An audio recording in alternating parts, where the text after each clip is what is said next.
Ooh. I'd like to call the meeting of October 2nd, That's 2019 to order. Please Okay, rise. so we have some Do we have any students. kids? We do. Okay.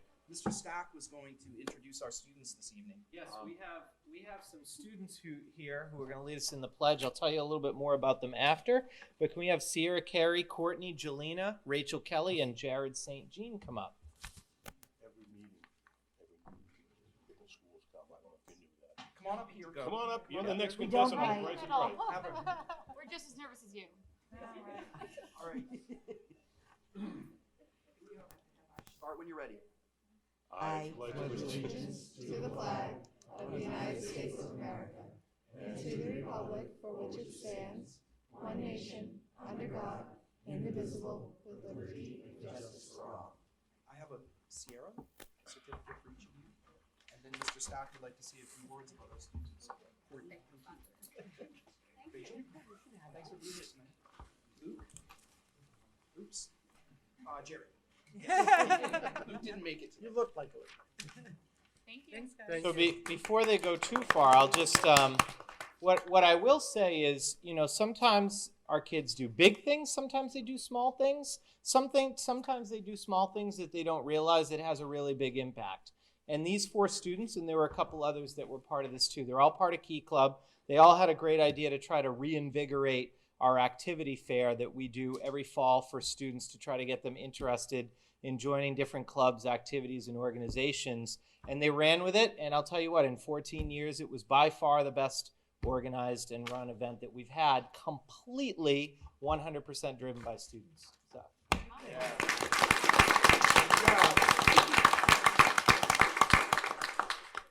Thank you very much.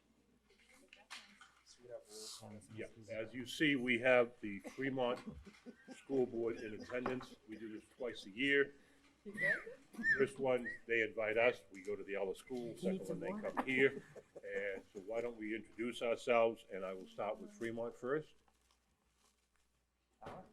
Alan Hutton, Fremont Superintendent of Schools. Sue Penny, Business Administrator. Rick Fraze, Chair. Angela O'Connell, Vice Chair, and I always put a disclaimer that I have a 7th grader at Ellis and I have a sophomore here at Sanborn. Oh, I gotta back up. I forgot. I have a senior here and a 6th grader and 4th grade Ellis. I'm Emily Phillips. I have a 1st grader at Ellis and a preschooler at Ellis. Amy Leslie, School Board Member. I have a 3rd grader at Ellis and a 6th grader at Ellis. Gordon Mensch, School Board Member. I have a junior here and a 5th grader at Ellis. Graduate. And a graduate. And a graduate from here. Oh, I'm Erin. I am a senior here. And what is your function here? The student school board rep. Jamie Fitzpatrick, I'm not a senior here. I'm just a school board member. Electra Alessio, just a regular school board member. Larry Heath, school board member too. Jim Baker, school board member from Newton, 32-year resident. Tammy Mahoney, at-large school board member, also proud parent of a Sanborn graduate. Pam Brown, Vice Chair, Newton resident and educator. Pete Broder, Chairman. Taught here for 20 years. Tom Angelo, Superintendent. Matt Angel, Business Administrator. Enrollments. Enrollments are great, but before we do that, I just wanted to say I baked you cookies. Is that in guest first? I am doing just that. Just Thank you. checking. Good manners. And welcome to our friends from Fremont. You can say My that. grandma passed away 18 years ago, and as a boy, she made these cookies every fall, and my boys never met her. So I have a 14 and an 11-year-old. So every fall, I make these cookies for my boys. So I thought it'd be a nice kind of New England-y kind of thing to make you all pumpkin chocolate chip cookies. Those are So awesome. please feel free to take one and just pass them down. Peter had one. They're really good. Ellie, if they don't make it to you, I'll hook you up later. Okay. That's because Peter took them. Okay. Oh, thanks, Phyllis. Okay, Phyllis so has napkins and plates. we would like to welcome everyone.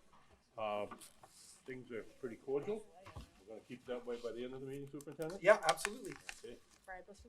So our enrollments are, so I just need to read these to you. Very good. Thank you. Thank you. Oh, yeah. Here. What's the biggest one? I don't know. They're pretty big. My grandma always made them big, so my wife's like, they're not uniform, and I said, well, that's the fun of it, Yeah. right? You get to That pick they're the one kinda- with more chocolate chips. That's or right. less, You can or- my boys are very good at scouring for chocolate chips. So our enrollments for our schools for totals, I'm just going to do the totals.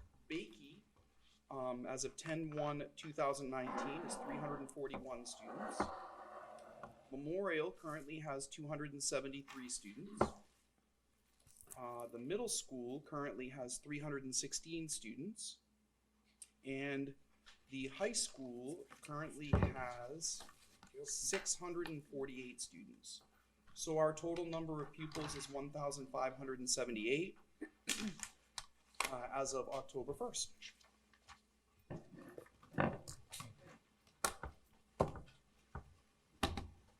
Zach, if you're ready, we're ready. All right, are we ready? I think we're ready. All right. Mr. Stack will be covering from A to E. Yeah, I've got two sidekicks here I'm going to introduce first. If you don't know, Bob Dawson, he's one of our two assistant principals here at the high school, and Heidi Levitt is our director of school counseling. We're going to be tag teaming a little bit tonight. Oh yeah, I'm ready. I'm sorry. I was waiting on Gordon. Like I thought there was. Oh yeah, no. We're all good. Perfect. Awesome. So, if you want to follow along digitally, or want to go back to this digitally later, I'll give you a minute, folks. You can. This is more for the audience than the board because I think you guys already have access to this. But you can take a picture of that link. It's a bit.ly Sanborn Fall Board Presentation 2019, and you should be able to get into this presentation a little bit later and refer back to some different things. We post this on the website as well for easy public access? Yes, you guys can do whatever you'd like. Actually, you can just post the link if you want because it's a public link. Steve Krzyzanowski also helped with this. He's our other assistant principal, and we make up the administrative team here at Sanborn. We're really excited to be here tonight. I will tell you, I don't think we do this enough. I can remember one time in my career here at Sanborn where I was asked to present in front of the joint Sanborn Fremont board, and it was several years ago. So we welcome the opportunity to come here and talk to you all tonight and give you some insight into some of the things we're doing. Before we go too far, I want to show you, I think some of you have seen this, but not all of you. We had a video last year that our students made about our school. It's a 3-minute video, and really our only ask of them was that they create something that would tell our story and tell people a little bit about who we are. We gave them no other direction, and this is what the students came up with when talking about their school, our school. Sanborn Regional High School was established in 1883 by Edward Stevens Sanborn. The 84-acre campus is located at 17 Danville Road in Kingston, New Hampshire. Our state-of-the-art facilities and up-to-date technology make it easy for kids to customize their learning experience. Our philosophy at Sanborn is to achieve a holistic education that you can take with you into the rest of your life. At Sanborn, we have 5 basic principles of learning that are key to our culture and learning experience. The first of these being personalization. Sanborn is creating your own character. Sanborn is freedom of expression. Sanborn is hands-on education. We encourage our students to be unique, but we also encourage them to take risks. The most prominent way to do so would be joining one of our 21 sports teams. Sanborn is shooting for your goals. Sanborn is hard work and dedication. Sanborn is record-breaking. Sanborn swinging for success. Although we like to take risks, we value our education here at Sanborn, with our wonderful teaching staff and up-to-date technology, making integrity our third principle. Sanborn is helpful teachers. Sanborn is one-to-one computers. Sanborn is leadership. We take honor in providing extended learning opportunities through internships and classes at the Seacoast School of Technology, Students are able to discover the form of education that works best for them. Sanborn is providing work opportunities. Sanborn is real-life problem solving. Students are encouraged to express themselves in any way they like by joining one of the many clubs here at Sanborn. Our goal is to empower them to create the change they want to see. Sanborn is inclusive. Sanborn is collaborative student leadership. Sanborn is students working to build culture. When all 5 of these key principles come together, it forms our Sanborn Pride. We showcase our pride through sports, clubs, and our interactive learning experience. Our goal is to create a thriving culture for students to grow and learn. Now that you've seen what Sanborn is to us, come find out what Sanborn is to you.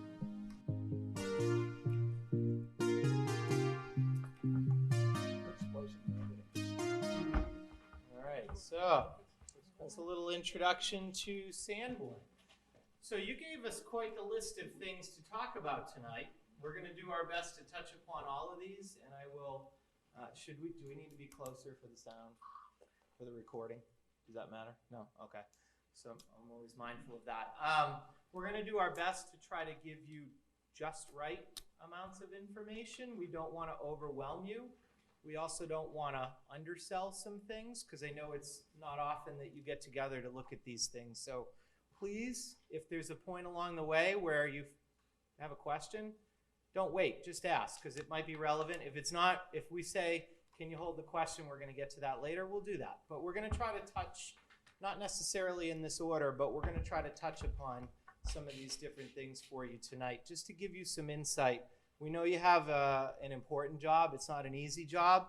For those of you that don't know me well, I spent 6 years myself on a school board, a couple sitting in the chairs role, so I completely understand the position that you're in, and sometimes it's hard to be in that position and feel like you got to make decisions, but you don't always have the background to do that. How many of you subscribe to this? Do you get the American School Board's Journal? Yes, you do. Okay. Well, if you've seen, I'll pass it around. If you haven't yet seen the October edition that just came out, it's talking about what high schools need to be doing to help students get on the right path to being successful for life after graduation.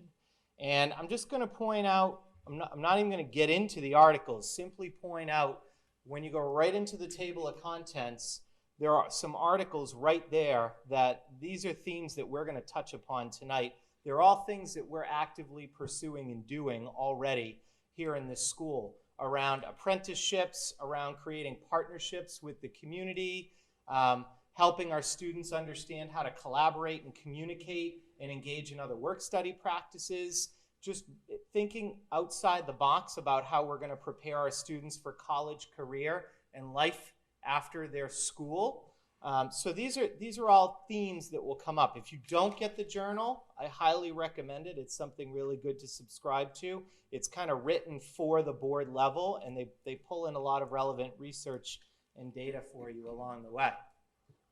So in no particular order, we'll start with some negative. Well, maybe. I don't know. It depends on what you think. Discipline's always a negative to me if our students are misbehaving in any way. But we track data every year, and I know that there were some questions around what kind of data do we track, what does our discipline data look like, and what are some different ways that we look to address discipline at the school. So there's a bunch of different categories here. Some are big, some are small.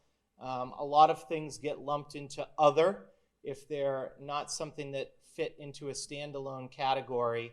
And we can separate the number of events from the number of students involved in events. But for the last couple of years, we've been looking at having about 191, 175 different discipline referrals in some way, shape, and form. Things that we've formally addressed at the administration level. Now, this doesn't include things that we informally address. So there's a difference when you get stopped by the police officer for speeding on whether you get a verbal warning or a written warning or something more than a written warning. So what you're looking at are the written warnings and above kind of instances here. Some of these instances, like assaults and fighting and bullying and drugs, also get reported to the DOE every year as part of our safety survey. And you can actually go on the DOE's website and you can look historically at how our school has reported safety data. I will tell you, and I'm sure Bob will chime in on this too, the single biggest issue that we deal with now and have been dealing with for a couple of years is the vaping and the e-cigarette issue. It is absolutely rampant. It's a growing problem for us. It started surfacing probably 3 or 4 years ago, and I think almost overnight has single-handedly, it's definitely replaced cigarettes. We don't see those anymore, and it's drastically reduced, almost eliminated the number of cases of marijuana and pot that we see. Almost everything that we see comes in the form of like a jewel pod, and for us it's up to decide whether it's something that has nicotine in it or some other kind of a chemical. Let me touch on that. One thing you'll notice in the numbers, if you look at 2017-18, excuse me, the illicit drugs number looks pretty high compared to the following year. That's about 5 or 6 down. That particular year, we were looking at all the vaporizing stuff as an illicit drug. We were pretty new to that. At that point, it seems like 100 years ago. But juuling and vaping came out of nowhere in almost every school in New Hampshire right around the summer of 2017. It went from a small problem to literally the #1 problem schools are dealing with right now, without any question, is vaping. We were at that point looking at it as an illicit drug because it was very difficult, if not impossible, for us to determine whether or not what was in the jewel pod or in the vape device, whether it was a nicotine delivery or a THC delivery. We did some additional research. The summer after that, Mr. Krasinowski, Mr. Stack, and I went down to a vape store in Plastow and did a little research. In the store was a mom buying a vape device for her underage son right in the store when we walked in. Not one of our kids. But it was happening right in front of us, and that's one of the problems we're dealing with as people are looking at is, what's the big deal? We then kind of switched our emphasis of that from looking at it as a drug situation to a nicotine situation. You can see the numbers jump between those two lines, the illicit drugs and the possession or use of tobacco. And we've now changed it to, it used to be smoking or possession of cigarettes. Now it's nicotine delivery systems that we're dealing with. And that's become a huge thing. So we changed those numbers. We still have a problem today. It's rampant in the bathrooms in particular. It's very hard when stuff smells like, melon, banana, cotton candy. And I'll be honest, the kids can vape and just exhale into their sweatshirts and it's gone and you can't even tell it happened. That's how fast it happens. It's very, very difficult. It's chasing the white rabbit. It's really hard to, figure out what you're dealing with. The bad news is we're starting to get some of the first real hard data on how bad this is for you. Kids out in there in the world are dying. The good news is our kids are hearing that, and what I'm hearing anecdotally is there are a lot of kids that are just like, enough, and they're kind of turning it off. So we'll see where it goes from there, but that has been a huge change in the culture. We are also seeing an uptick when the kids are possessing marijuana now. It's almost always a dab pen is what they call that. As opposed to having a little small bag of something or product in their bag. They've got a THC delivery device, but we've come now to know how to tell the difference between the two, and that's to some extent why you see those. The drug numbers up there are I believe, last year entirely dab pens, vaporized THC that we're doing. Yeah, and it's, the devices change so quickly. We took one off a student a couple weeks ago that looked like a smartwatch, like an Apple Watch. Yeah. So it's constantly a game of cat and mouse, and we're trying to keep up. Now, I want to show you this next slide. I want to show you what life looked like 10 years ago. And I want you to compare what our behavior issues look like 10 years ago. Now, recognize, I've been here that long, but we weren't necessarily collecting data in the same categories at the time. So it's going to be hard to place some of these things. I had to put a lot of things into the other category, but I want you to notice the amount of discipline referrals that we were handling 10 years ago versus what we were handling in the 17-18 school year.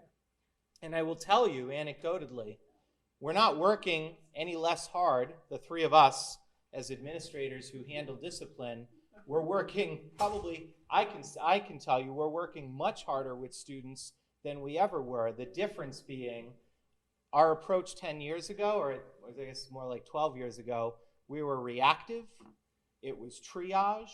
We were dealing with the issues that were already in front of us, that were already blowing up into larger issues. We just simply didn't have the resources to be able to get out and be proactive to look for ways to reduce our behavior issues. But the numbers don't lie. These are the referrals as they stand, and there's been a massive downward shift in our discipline referrals over the last several years, and I am absolutely of the belief and mindset that it's all been due to our ability to change our culture and work harder at developing relationships. And we spend a better part of our day working with kids and counseling kids and developing relationships with kids and giving them options out so that they aren't engaging in high levels of disrespect and disruption and other sorts of behaviors. Brian? So, yes?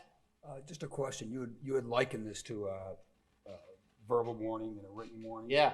Do you perceive that we have changed in the sense of where we give verbals and where we give writtens, so that could have an impact on the numbers, or do you think that we've been consistent on whether it's verbal or written, therefore consistent as to what gets on the list? That is a great question, and I would say it's hard to say that we've been consistent because we have a completely different administrative team. I mean, I'm the only one that's consistent across the board between the two administrations, but it was completely different approaches, and I think we were so reactive 12 years ago that we had to handle and address things as quickly as we could. So it was very simply, you did this behavior, you're getting removed from school for this period of time. We were handing out a lot of in-school suspensions, a lot of out-of-school suspensions, and I think they were compounding over time for kids, and that's drastically changed. And we know that, and we've talked about that at board meetings over the years, because there were days when the normal back in 2007, 2008 was probably that we had, and Pete will know because he was there then, it was not abnormal to have half a dozen to a dozen students every day, correct? In-school suspension, whereas now we have 1 to 2, maybe 3 is a busier day. We try to make use of, and this will come up in a later slide, other means to work with kids. Some restorative justice practices are included in there. So I think we've added a lot more to our repertoire, whereas back earlier we didn't have very many tools to try to combat helping students make different or better decisions. Does that make sense? Yeah. For the information, and you mentioned vaping is one of the main issues and so forth. And it's shifted from being considered an illicit drug that you couldn't confirm what was in that pod to now, putting it in the tobacco nicotine delivery systems. What's the consequences and how are those enforced? That's a great question. It almost helps us segue into the next slide. It's almost like you knew what question to ask and you weren't a plant. So hold that question for just a second, because you'll notice when you look at our suspension data over the last 2 years. Now I didn't pull the suspension data from 07-08, but I want you to notice how we see a significant downshift in the number of out-of-school suspensions, and definitely an increase, but not to the same degree of in-school suspension over the last 2 years. And that is, I would say, almost single-handedly because, or not single-handedly, but definitely because in 17-18 we were using we're treating it as drugs. It follows the drug policy, and at the time the drug policy was a 10-day out-of-school suspension notification to the police. It's great to have a strict consequence. The problem was we weren't reducing the problem. We were only increasing. The problem was only increasing, and now we were putting kids out of school to boot. So we made some adjustments in the policy. We started putting kids in-school suspension more in 2018-19, giving them packets that they hated for the most part. They still do, on vaping education, trying to add other layers of supports for kids to get some counseling. We do have an in-house, I'll say drug and alcohol counselor, but that's not really her title or certification, but it's the role that she serves for kids. So kids had other ways other than just being tossed out of school for 10 days for us to try to deal with the issue and get a handle on the issue. We also firmly believe, quite honestly, that unless they're a safety risk to themselves or others, we're really not helping their cause by keeping them out of the building. We're actually better off keeping them into the building under significant restriction so that we can continue to stay plugged into them. So I'll just chime in quickly that, Yeah. that some of the things that Brian will talk about are philosophies that were forming when I was hired, but they've also been bolstered by, we've had professional development from Dr. Ross Green to talk about how to help kids proactively solve problems instead of being reactive. But we also recognize, Bob and Steve, the assistant principals at the high school, were new when I was hired, and we have a shared philosophy that, we are fighting a cultural war with high school kids. So essentially, when you give a kid an out-of-school suspension, it's highly likely that they're going to spend all day playing video games at home while their parents are at work. It is. I don't like it. I don't agree with it. It's not okay. But an in-school suspension means they're here and we're working with them. And that is far more effective. And I'd rather have them here where we can work with them than at home. So I just wanted you to kind of hear from me that there's been a lot of conversations. I put out a zero tolerance letter every fall. That's there to be clear that when we need it, it's available. But we typically work with kids. Zero tolerance really doesn't do anything. It doesn't solve anything. But I will say that Brian, if you go back one slide and you look at the number of students, one more, I'm sorry. The kids, to Jamie's point, because I thought that was a great question, if you change the expectations, then the numbers go down, was the essence of your question. And what I would say is that the kids who fall in the out-of-school suspension student count of a very serious issue, when it gets to that point, it's usually pretty black and white, right? So there are incidents that I deal with the assistant principals on a regular basis that are very serious, and we don't have the room to kind of support the kid. But if there is room and we can help them, then we're going to take that tact first, because it just makes sense. When you talk about working with the kids on in-school suspension, what kind of forms does that take? If you could just briefly give us some examples. I'm going to turn that back to Brian because I think he's going to go there in a few minutes. do you mean what does in-school suspension look like, or what Yeah, gives you what an in-school kind suspension? of interactions and what kinds of work do you do with the kids to try to get them? Great question. And how So we many have a- staff members are allocated to do just that? Yep, so we have a planning room coordinator, support staff person who staffs the room all day. So if a student's assigned typically for an entire day of in-school suspension, they'll report first thing in the morning.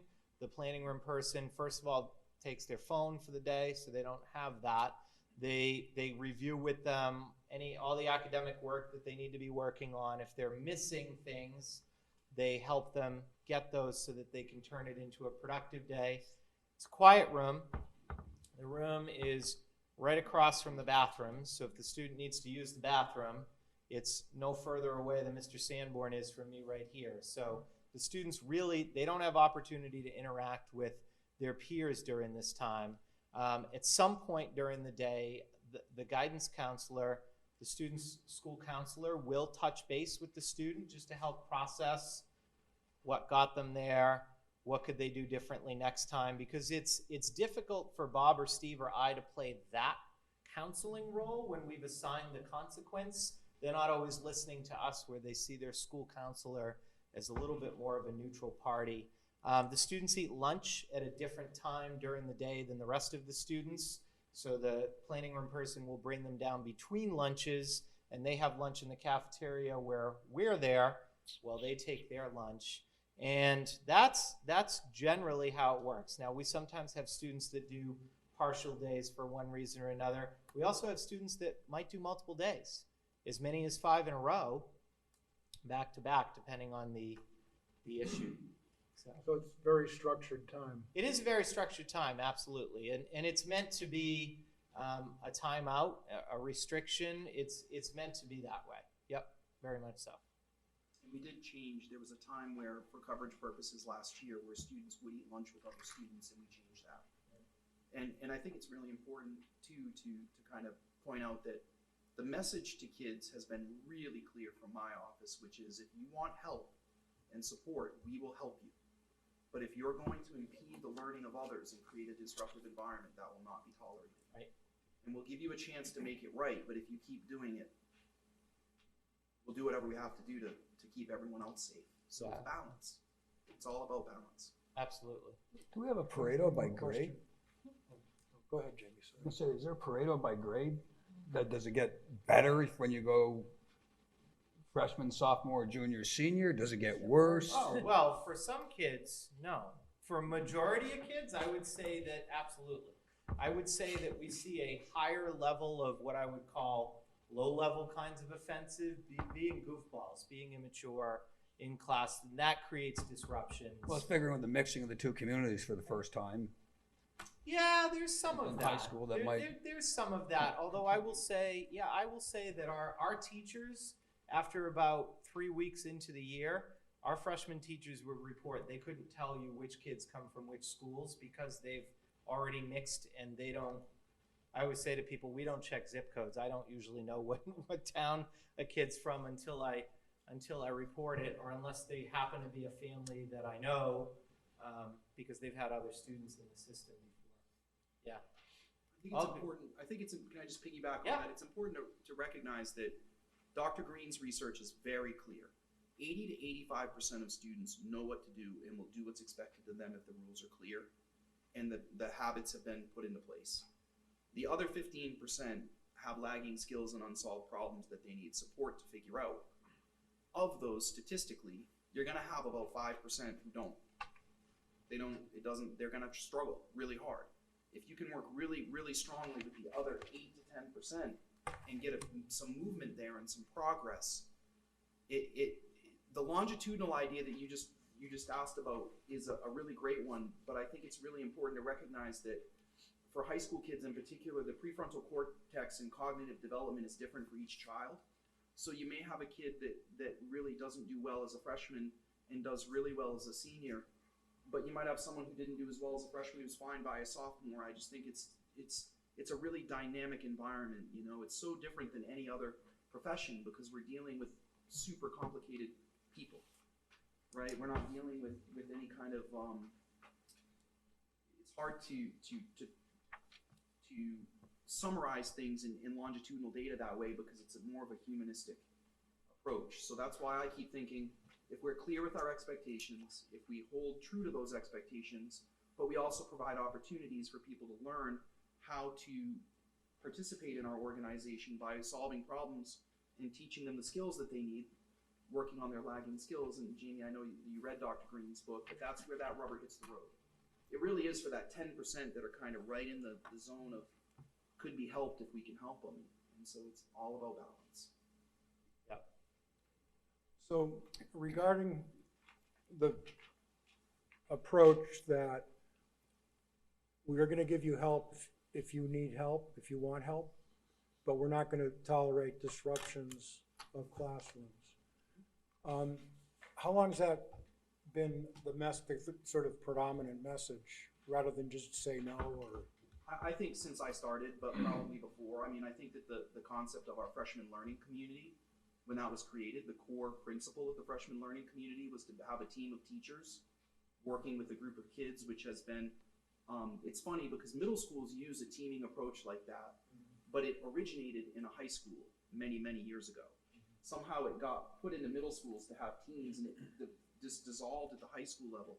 But the idea of teaming at the high school level is to develop that sense of community and have a team of teachers. So if 4 or 5 of us are on a team together, we know the kids, and we can talk about the kids and talk about how to support them. So I think that it was kind of evolving when I came on board, and it was just good timing on my part to. So we definitely didn't have it in 07, 08. That I can assure you. No, it wasn't. No, it wasn't. But it does predate Tom. It is something that we've talked about for a long time. And it, you know, again, here's the thing: as educators, we're in the business to help all students. That's our charge. That's our job. It's not to help only the students who want it or only the students who deserve it. It really is to find a way to help all students be successful, and that can be a balance. I'll go back to that word balance again, because it is hard to decide at what point is what you're doing now disruptive to others, that the benefit is more that we need to remove you from the environment to benefit the others. It's a hard balance to find. I've got one more question. Sure. So for the kids that are getting the message that if you need help with something related to this, what evidence do you see that, and how, in what forms do they avail themselves of that opportunity? Can I, I'll just give you a brief story from this year. I had a student come up to me in the hall and tell me straight up that he wanted to beat the daylights out of another kid. And I don't know that I need to go any farther than that, to be honest with you. Because that takes days, months, years of building relationships with kids. That he knows why he wants to do it. His reason was solid. But he chose to come and speak to, happened to be me at that time, and say, this is what I want to do, knowing I was going to talk him out of it. That's what we do. Yeah. And that takes time, Jim. Heidi, I think, has some insight from the school counselor on this too. I will say we're really busy in the school counseling office, so we've got lots of kids coming up and asking for these supports. They know where to go to get help. You're seeing an increase of that? Well, I wouldn't say you can look at an increase in a negative way or a positive way. I think it's great that they come in and they feel like we're a safe place that they can come. Some kids will come in and need an adult to help them process things. Yeah, I wasn't judging that aspect of it. Yeah, no. But the effectiveness of, if more kids are coming, that sounds like a good thing. Right, and I think the effectiveness comes from when we do see the kids we're graduating at almost 100%. Yeah. We've got some kids who I think that some people may have said when they were younger, oh, this is a kiddo who's going to struggle, and it'll be interesting to see if they make it to the end, and we're getting them there. And I think that the school, with your support, has done a great job of allowing us to be creative and helping reach every student so that they can be successful. And as they get older, to your point, do we see those behaviors go down? I think we do, because they're now getting to own their learning a little bit more than freshman year. You've got to take your freshman classes. Sophomore year, you've got to take, but you're a junior, and man, the world opens up to you, and then kids can be excited about coming to school. And when we're able to do those things, then we can see, they come and they talk to us, because they don't want the stuff that they're dealing with outside of school to impact where they see themselves heading. So I do think it's a good thing that we're really busy in guidance. On days when it's slow, we're all like, going on. We need to get out there. There's a plot somewhere. We need to go figure out where the kids are. Yeah, exactly. So we're gonna go find them. Heidi's staff did a really mind-blowing activity. In my mind, it was mind-blowing. A couple of years ago with our staff, they talked a lot with them about the importance of our students having a go-to adult that they feel comfortable that they could go to with something like what Bob picked up on. They had Post-it notes with every single student's name, one per Post-it note on it. They put them up on the wall here in the library during the staff meeting and asked the staff to go around, and if they felt like they could be that, they were that adult for that student, to take the Post-it note down. And we made one pass. We got all but about 100 names off the list. I had the staff go back and do another pass. We cut that number down again, and then I said, let's go and actually take the names off if you think you have the ability to develop that kind of relationship with some of the names that were left. And when we were done that activity, what do we have, 20 names left? I want to say it was even less than that. I was going to say 6. I think it was right around 6 students that we said, okay, we've got to really focus on those kids. Yeah. Somehow they're slipping, and we've got to reach out and find them. But it's a pretty, and when we said you need to, do you have that relationship with them? It wasn't just, oh yeah, I see Erin in class, and I know Erin, or I know Ava, and I know her name. Right. It's, do I know that Erin has a cat? Or what is Ava's sister's name? Or what does she want to do after she gets out of school? And it was, how much can you really say something about that student? How are you connected to that student? So it's pretty impressive to get it down after just that first round, but that's the investment that we put in developing those relationships, because that's how we prevent those fights, and that's how we can make that impact to say, you know, I'm worried about you when you're vaping. If I'm in a search with a student and I'm okay with found the vape pen, but now I'm talking to you about, because I don't want to go to a student's funeral. I need you to be alive, because I can see the cool things you're going to do, and we can have those conversations because they know that we do care about them. Oh, you're taking the questions, right, Peter? Oh, well, let's do one more and then keep going, because All we right. might. I never know. It's not mine. Yeah, no, it's okay. So has the Justice Committee contributed to reducing these numbers, do you think? Hold that thought. Yeah. We'll bring that up in a few more slides, right? Before we get to Justice Committee, just we were asked to touch upon cell phone policy, and this might be a little bit more for the Fremont board members, just so you're aware what our school board policy does say about cell phone use in schools. So if you were following the link, you can click on the link and read it. It is JICJ, so you can look it up too. But it provides us flexibility to be able to integrate devices when it makes sense to do so, but also restrict them or remove them when we deem it to be a distraction. So the actual quote from the policy is in there. The poster on the right is actually a poster that you see a lot of our teachers have up in their classrooms. So, you know, this could be debated for hours if at some point that's something that boards want to do. I think we as parents, I mean, I'm the parent of 5 kids. My wife and I talk about it all the time. I'm sure all of us talk about the pros and cons of screen time and increased screen time, and what does that mean for kids, and what do we need to do about it? And then it boils down to, should we or shouldn't we be allowing technology devices in the school? Does it help to have a more restrictive policy? Does it help to have a more flexible policy? Well, I will tell you, we have the policy by and large. We have the policy now that our staff appreciate. We do like having the flexibility in that policy. It does give us the ability to include these devices when it makes sense to do so. It could be something as simple as students are working on independent work and they want to listen to music and they've got music on their phone and the teacher's okay with them doing that. It could be that they're working on a project, putting their portfolio together. They need to be able to take pictures of their process along the way, and the phone is the easiest way to do that. There are definitely instances where having phones makes sense. There are also lots of instances where having a phone out doesn't make sense. It's teacher discretion. Most of our teachers have a policy that the blanket rule is I don't want to see the phones unless I tell you it's appropriate to have the phones out. They deal with phone misbehavior in the classroom at their level, and if they're not able to address something at their level, it gets kicked up to our level. There are instances where we deal with cell phone behavior, all the way from students who are argumentative about it. I mean, to the point where we have to call parents and say, come pick up your kid. They won't give up their phone. They've already been removed from class. They can't have the phone. They're arguing with us. Come get them. You know, so that's a very extreme case. It doesn't get to that most of the time.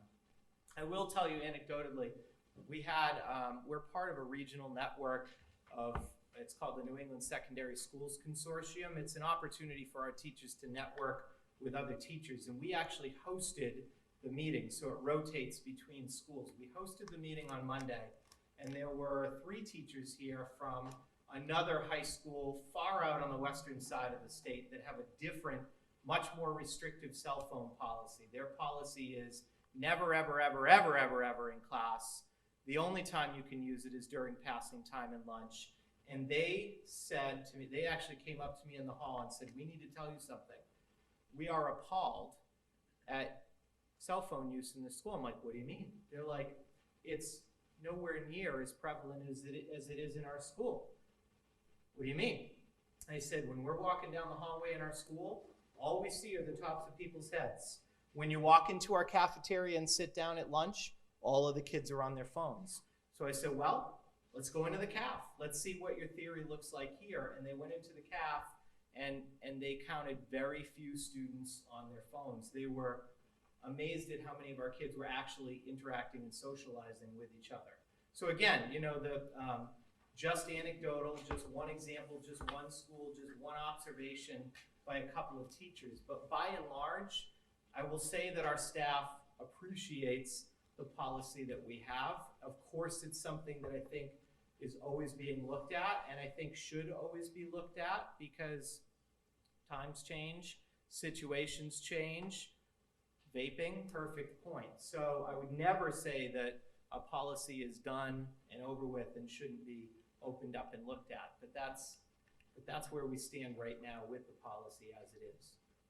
Just give you some insight there. So, Dr. Brown, you asked a little bit about restorative justice. This is something that's been very near and dear to Steve Krzyzanowski's heart, one of our assistant principals. He came from a school in Florida that actually did this quite a bit more than we did. So the idea of restorative justice is that, I guess, to make the punishment fit the crime, you talk about when you have a student that engages in poor behavior, rather than assigning them a consequence that may not be meaningful, you provide them, or you give them some sort of a consequence that allows them to restore the imbalance that they created to begin with. So the easiest example is they're fooling around in the hallway, they bump into another student, and the student's coffee or water or whatever spills all over the floor. Do we give the student a detention for horsing around in the hall? Or do we ask them to get a mop and help the custodians for a little bit cleaning up, because the custodians had to take time out of their day to clean up a mess that was generated from the students' horseplay in the first place, right? So Steve works this program. It's called the Justice Committee. He has students that get together and they help come up with different possible consequences that could be tied to certain kinds of behaviors. Ultimately, students have a choice whether or not they want to go through the Justice Committee to receive consequences for something, and it's all done with peers, looking at cases and determining what's best. And actually, the kids are tougher than we would be, I think, in some cases. And the one thing I will tell you about the Justice Committee process is a lot of our students, we actually work hard to really push them to do that, because they don't want to. They don't want to have to sit in front of their peers and talk about what they did. They'd rather take the easy way out, which our students like to do a lot. I think that's normal for all kids. My own kids like to take the easy way out of things whenever they can. This really forces them to take responsibility for their actions and to try to work to resolve conflict and resolve whatever issues they're having that might have created this behavior in the first place, because there's usually something under the surface. So the Justice Committee, Justice League now, they have their rebranding, features 6 trained peer mediators. It's pushed heavily by Kingston Police Department, and that has gone on for quite some time. Actually, Chief Briggs, in his role, will always tell you, I think his quote is, "I handle the social side of police work." He will always look for opportunities to try to restore justice rather than put students into the system when they engage in behavior at that level. Steve reports it's definitely led to a reduction in out-of-school suspension. Feedback overall from different people that he's talked to has been overwhelmingly positive with this approach. And interestingly, it has reduced repeat offenses, especially when they are student-to-student kinds of issues, because this system really forces those issues, those underlying issues, to get addressed. Did I miss anything? The only thing that I would add is that it really focuses on the relationships, and I've helped a couple of students who've gone through the process because they just want a supportive adult, so I go in with them. And what has been amazing for me to see is the empathy that comes from it. So all of a sudden, it's not a behavior that they did, they're understanding how their behavior impacted somebody else by being able to hear from it. So if Brian or Bob were to just hand out a detention or say you're in school, they may never get an opportunity to find out from their peers how what they did impacted the other people in the class or impacted that peer that maybe they said something that was hurtful to. So those skills, those soft skills that we hear employers talking about kids not having is being able to resolve conflict and developing relationships with people and having empathy for other people. Those are all skills that kids are learning through this process. Right, absolutely. Now, yes. How are the students selected or appointed to be the peer mediators? Like, how do you become that? How do you get on the Justice League? Yeah, well, it honestly starts with, it starts with students who are just interested in doing it and volunteering. So it's not restrictive. There's any number of students can be in it. It's just there's only certain times of the year when they can be trained to do it. So it really does, it's really student interest based. Yeah. Great question. And we've been doing it for a few years. It actually predates Steve Krasnowski's arrival 2.5 years ago. Ann Hadwin, previous assistant principal in that role, actually started it a couple of years before that. It was a little slow to get off the ground, but again, this is really something that Steve is very passionate about and has been working hard to cultivate and on a small scale to let it kind of grow and show for itself. Now, on the flip side, another big safety change that you'll see, which is also an incredibly large deterrent for our students this year, is we have a wonderful new vehicle parked in front of our school every single day. Actually, the morning drop-off parents do not love the fact that it's parked right in this exact spot because it creates some drop-off traffic issues. But Kingston Police have returned to the building every single day. We have a school resource officer who's part of our staff, who's in our building every single day. He is a Kingston police officer. His name is Dan Doyle. He actually was featured in our Points of Pride newsletter this weekend. If you don't know anything about him, what it said in there is that he's got a background as an educator. He then went on and was a state trooper. He then went on and worked for the Secret Service and provide, as his resume put it, personal security for the President of the United States and his immediate family over a period of time. And he's actually proud to have known and worked with every president going all the way back to Carter. Because of course, when you're in the Secret Service, he's worked officially from the Clinton administration on, but he's also helped provide security for former presidents. He's been all over the world. His job was always to go there first, clear spaces, make sure they were safe and ready, and then be there to greet the president when they arrive. So it's an incredible resource for us to have on staff here, and he's already made a few friends and a few enemies. Not too many though. Officer Dan. Going back to the Justice League slide. Yep. Can you describe the training that the peer mediators get?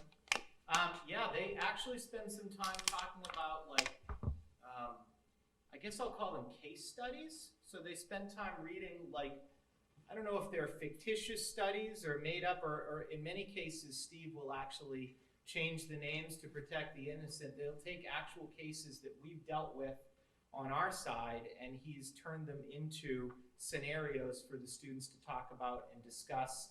And so that's one element of the training. They do some training specifically around peer mediation for when that's appropriate to do so.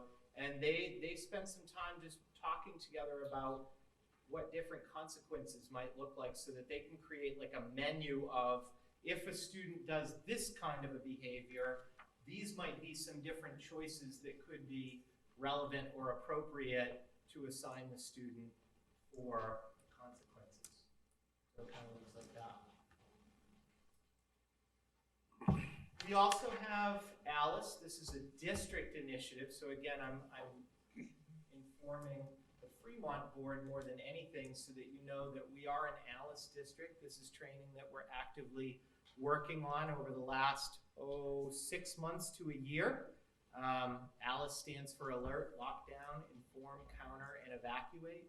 It's a new way to approach how we ask our staff to respond when we're in a critical situation that otherwise previously might have been, we're going into lockdown, which means you shut off the lights, you hide in the corner, and you wait for further instructions. So this We is as well have that You same. do? Perfect. Yeah, Okay. exactly. So we've trained all of our staff on this. Tom, do you want to talk a little bit about what that's looked like, or? Well, what we did was the superintendent's safety advisory team has met for about a year and a half, and what we did is we took a multimodal approach. We looked at many models, and then the group, including Officer Dan, who's new to our team, he was originally a parent who was a member of the safety advisory team. We just basically probably did a similar processes to what you did. You know, we selected a model, we worked collaboratively to figure out how to roll that out to kids, because certainly we want the kids to understand what's happening. And as you know, it's a lot different for first graders or kindergartners than it is for high school students. And last year we had our first full-blown drill, and we will be doing another one later in October. So we certainly feel like, I feel like this is a much better, I was always uncomfortable with lockdown and just shelter in place, but I feel even better having a cop car out front and a police officer in the school. When you say full-blown drill, was that including students and down to what grade level? Students. Down to what grade? All students. All of our students, grades pre-K through 12, did a full drill where they actually, we set up scenarios where we said we have an active shooter or an issue near the gym, and the kids that were far from the gym ran outside and went to a safe spot, and the kids who were kind of in the middle maybe made a different choice, and the kids that were nearby locked down.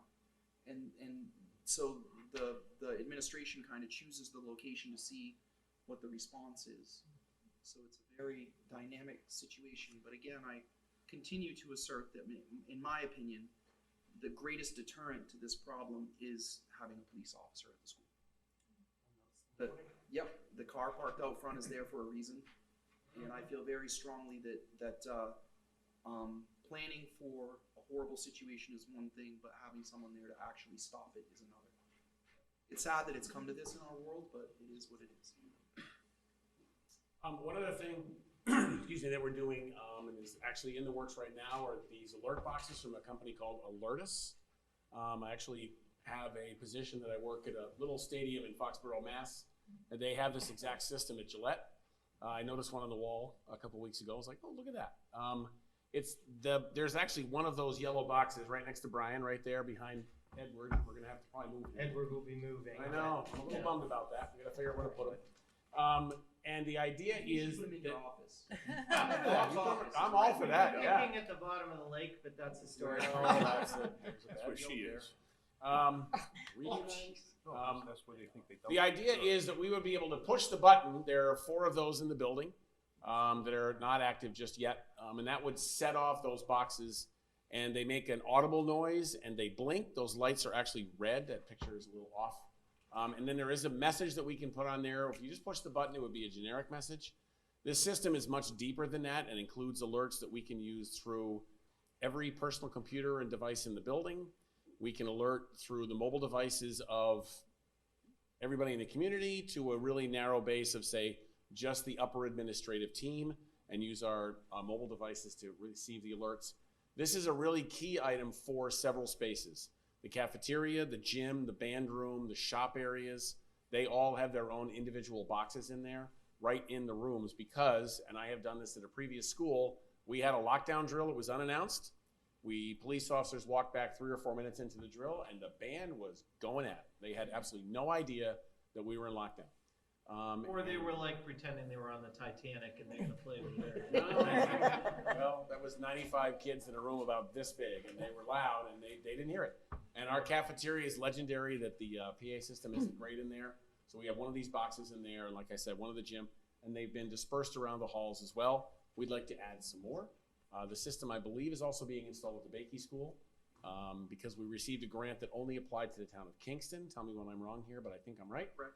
And we'd love to expand that to the Memorial School as well. But this is being done here. There is that little message, and it can seem a little silly, but when it goes off, it could be a drill. It could be a weather thing that we can use this for.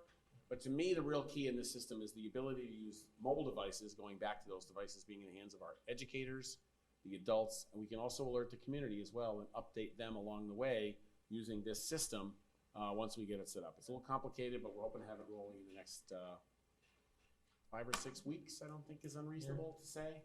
But it's gonna be a huge addition to our ability to notify people in the event of some sort of situation. And some of our pull stations are right in the hallway for kids to access to. But you might be thinking, "You sure we want that?" Well, we do it with the fire alarms. How is this any different, right? So, again, we get more money, we'll get more devices. But we took that grant and spent every penny. We figured out exactly how many devices we could afford at the grant, and then we pinpointed the most prime real estate locations for those devices to get us started. It's kind of the same way we started the security camera project several years here when we got the first grant. We put them in certain locations, we got additional funding, we added more cameras down the road. So I think a lot of folks on our board are probably wondering, why did Kingston only get the grant? I just wanted to quickly say that we did write a number of grants over the last 2 years for safety purposes, and at the time that the grants became public, we wrote for Newton, the middle school, and the elementary school. They needed walkie-talkies. So we bought a lot of walkie-talkies over the last 2 years so that we now have an in-district communication system with a repeater. So Steve Krasnowski was at my office today and he was talking to the high school. We can also talk to Bakey Memorial and the middle school, and that all came about from that grant. So when this grant came up, they weren't eligible because they'd already received an allocation for the walkie-talkies. So we're in the midst of researching opportunities for particularly the memorial school, but with the reconfiguration, it didn't make sense to do the middle school. The Alerta systems were expensive, and I will just say one last little thing for folks to remember, that Mr. Tamel wrote both of those grants and got us a lot of money before he left, and we were very grateful that he did that for us, close to $100,000. this slide, the color is absolutely horrible because it looks to you like everything's either gray or yellow. There's actually green, yellow, and gray. What you're looking at here, we were asked to touch upon the plans for the 7th and 8th grade at Sanborn Regional Middle School to be relocated here to the high school, which has been a district project that is happening for this coming fall, a year from now, the start of the next school year. So I'll point out what we've done is we've taken our entire campus and we've designated certain areas as middle school only, certain areas as high school only, and certain areas as shared space. So predominantly the 7th and 8th graders are going to be living, they're going to have access to this wing over here on the right-hand side, 112. White. Yeah, that wing right there. They're going to have their own middle school entrance, which Vanna's going to point out right there. So it's called our secondary main entrance. This is where the buses will drop them off, so that the high school kids are going in the bus up there. There'll So be there's separate entrances for the two groups of kids. The district will be building a middle school office. They will have a principal and support secretarial staff. So room 112 will be converted into their middle school office. They will have a gymnasium space that will predominantly be theirs. I label it as the mini gym. The reality is the gym teachers are all going to collaborate and determine who's going to use which teaching spaces on which days. So that's more of a placeholder there. They also are going to have a few classrooms up on the second floor directly above the classroom wing that they had on the first floor, and we'll be installing a set of doors about halfway down that corridor to provide a physical barrier to keep the two schools separate, but not a barrier that you can't go through in the event of an emergency.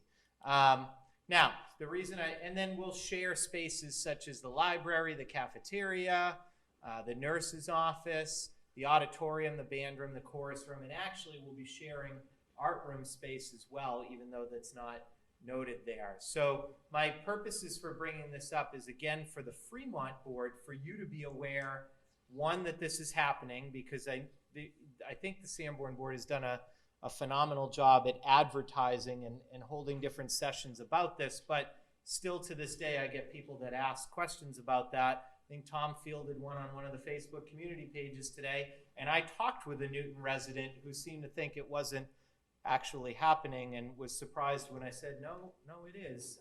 What I will tell you from the Fremont board, putting on my Fremont board hat, I know my question would be, well, how is that going to impact high school students? Because I know that your interests aren't necessarily with the 7th and 8th grade students from the other two towns. What I will tell you is, of course, things are going to change and evolve if we're going to be working our spaces differently. But we've worked really hard to try to make sure that we can continue to provide all of our programming and needs confined to smaller amounts of spaces. So all of our classroom teachers are going to continue to have their own teaching space as they've had before.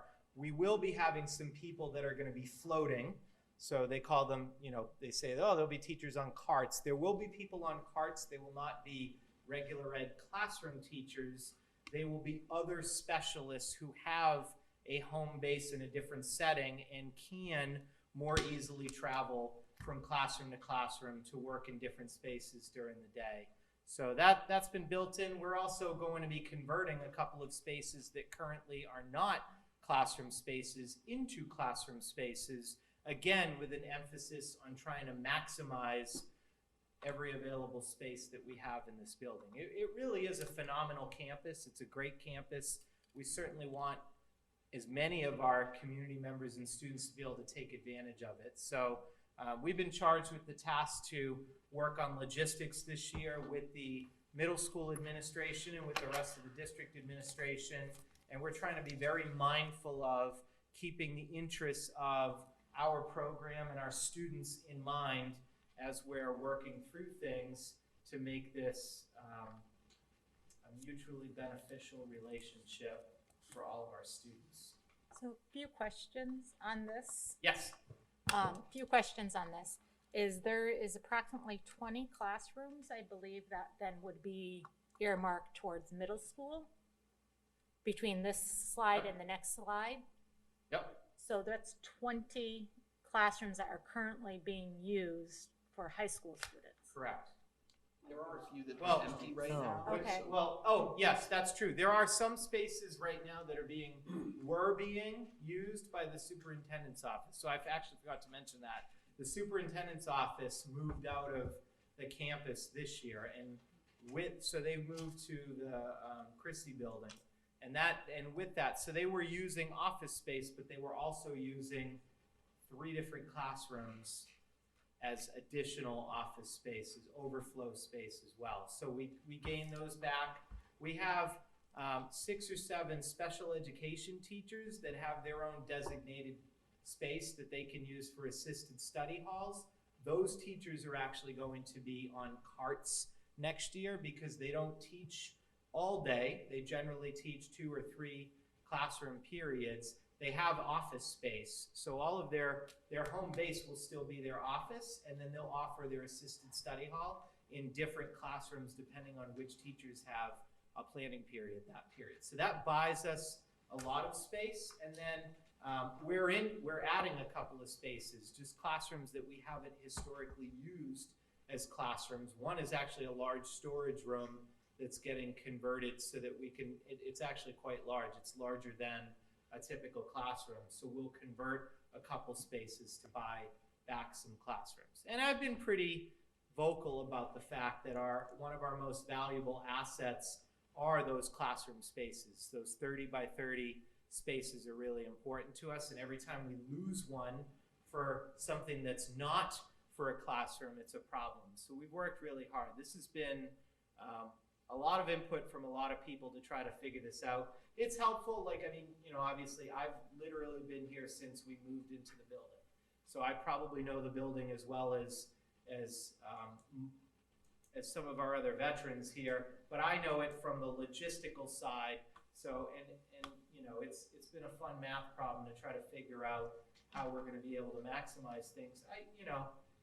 Obviously, it's not tested yet. I mean, we showed proof of concept a few years ago when we housed the 8th graders here for about a year, exactly a year. And that was actually over 2 school years. It went from January to December. So, we had to get really creative with how we share spaces then to show that it could be done on a smaller scale. So, make no mistake, there is definitely a space impact. I liken it to, if somebody were to ask me tomorrow, If my brother came to me and said, oh my gosh, we're down and out, can my wife and 2 kids move in with you and your family? I would say, absolutely. Do you have the space? Of course we have the space. But is it going to be an impact on my family? Well, yes, because you're going to have to learn how to work with different spaces and share and, but having said that, you do what needs to be done in the interest of providing some efficiencies. On the flip side, there'll be opportunities for students to engage and extend in new ways that they haven't been able to before too. And it works both ways. I mean, obviously there's the benefit of the 7th and 8th graders having access to a different facility than their Newton school that gives them more programming opportunities. But if you flip that on its head, the opportunity for high school students to be connected with middle school students when it makes sense to do so, whether it's running some sort of a mentorship program or some sort of a joint club that includes students that are, just because you've arrived at 9th grade doesn't necessarily mean you're in a new echelon. Like we have programming that we could do specifically with students that are age 13 to 15 that might be really appropriate, and there's an advantage to having students under one roof to be able to do that. So we're cautiously optimistic about the possibility for improvements to our programming, recognizing some obvious drawbacks that we have to just get used to. So other questions Yeah. on that thing. You've historically had hallways for like freshmen, sophomores, Yes. juniors, seniors. And my son going through the freshman class had a very good experience with that. Yes. And sophomore now. So which hallway is that? That's a great question. So the freshman hallway has not changed. Okay. The foreign language folks will also be in that hallway. So it will be freshmen and foreign language. So it won't be exclusively freshmen. So right now, we have like the special education teacher has their own classroom. The wellness teachers that teach freshmen have classrooms there. So we thought putting foreign language is a close match since so many of our students do world language. The math folks will live still in the same wing that they're in now, just on the left-hand side, so that the right-hand side can go to the middle school. The science folks are not leaving at all. They're still going to be there. And going back this way. So then on the first floor, what ends up happening is this wing that's pointing down ends up becoming our junior, senior humanities as it is now, but it will also be our sophomores. So we have been able to cluster all of our teachers so that they have proximity in the same way that they have now. Can I just quickly say too, I think it's important to remember that Brian pointed out, he had a legend for over here. The colors are not showing up on this the way that they do on the regular slide. So I would encourage you to look on the web and see the colors, because it's really 11 classrooms in 4 classrooms. It's 15. Everything else is shared space. So the cafeteria may be used by 7th and 8th grade, but it's when the other kids aren't having lunch. Currently, right now, it's not being used at all. Or the gym, the mini gym is slated for middle school, but they're going to work out which gym's best for what group at what time. And there's only 2 grades of middle school kids, so it's not like they're going to have phys ed all day long every day. So I think it's just important to recognize that the middle school only component is 15 classrooms this wing.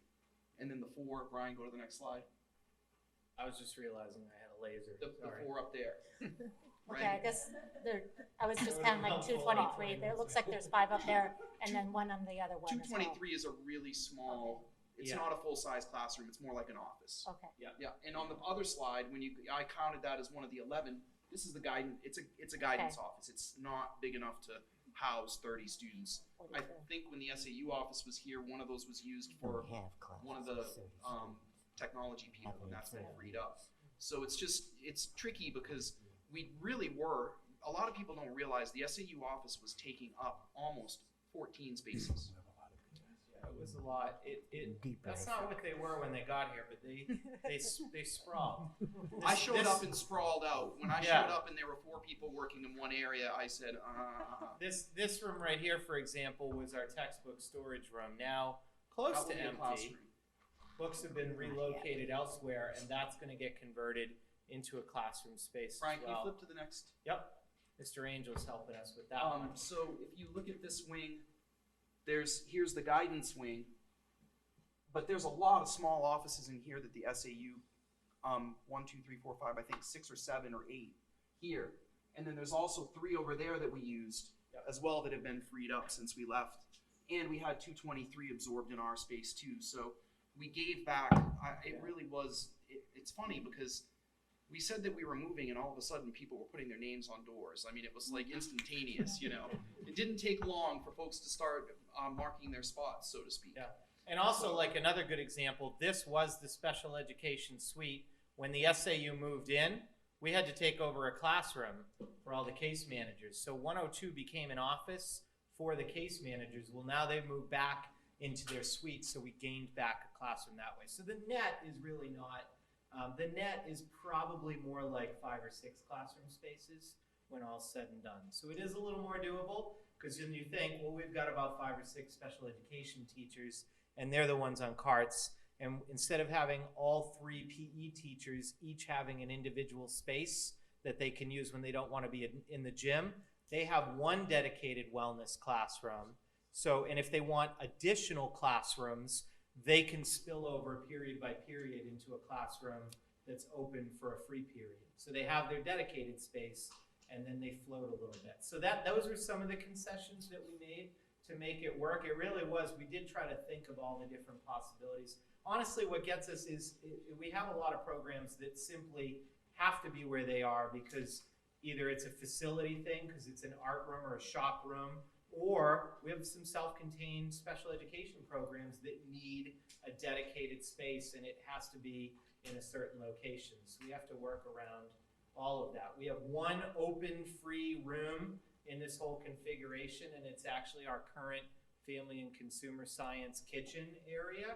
That's not a program that's currently running at the high school. It isn't a program that currently runs at the 7th and 8th grade level either. And so there's opportunities there to kind of look at that space a little differently, or see if we might be able to reinstate that family and consumer science program down the road, since we have the facility for it. So. Question about within the library. Where are you going to move, like the books? How are you going to reconfigure That's a great question. So actually, one of the reasons that screen is pulled out from the wall as far as it is that there'll be bookshelves behind there. So the librarian has an interesting challenge because they're going to be bringing in a lot more books and they've got to be able to provide some separation. So I know that that's still an ongoing discussion, but I'm led to believe this side's going to be more high school. That side will be more middle school with some movable partitions in the middle that are flexible. So you don't see us losing any of the current books that we have for the high No, school? I don't see us having any book burning or anything like that. No. I do not see anything like that coming up. No. And I apologize if you already said this, but will they be going to school the same hours as the high school and on the same buses? They will be going to school, same hours, same buses. They will actually be operating on the same bell schedule so that we can make use of maximize shared spaces and shared staff, because we currently share staff between the 2 schools. You just don't see it because some of our teachers get in their cars and drive to Newton, so now they won't be doing that. There will be some staggering with the hall passing, so kind of like what we did when the 8th grade was here, if any of you remember that. So they would just hold back and wait for high school students to be done passing, and then they would move to their locations. So to the extent possible, it will be mostly separated, but make no bones about it, and I'm very clear about this, they are not going to be separated in this building. There is no way, this facility has not been built to provide complete separation. Like if you were gonna build a middle school, high school, you would build it with all your core facilities in the middle, and then the classrooms on one side would be high school, the classrooms on the other would be middle, and you would have locking doors set up so that the shared spaces could be one or the other, and that's just not, we're just not equipped to be able to do that. So that will be strategic separation most of the time.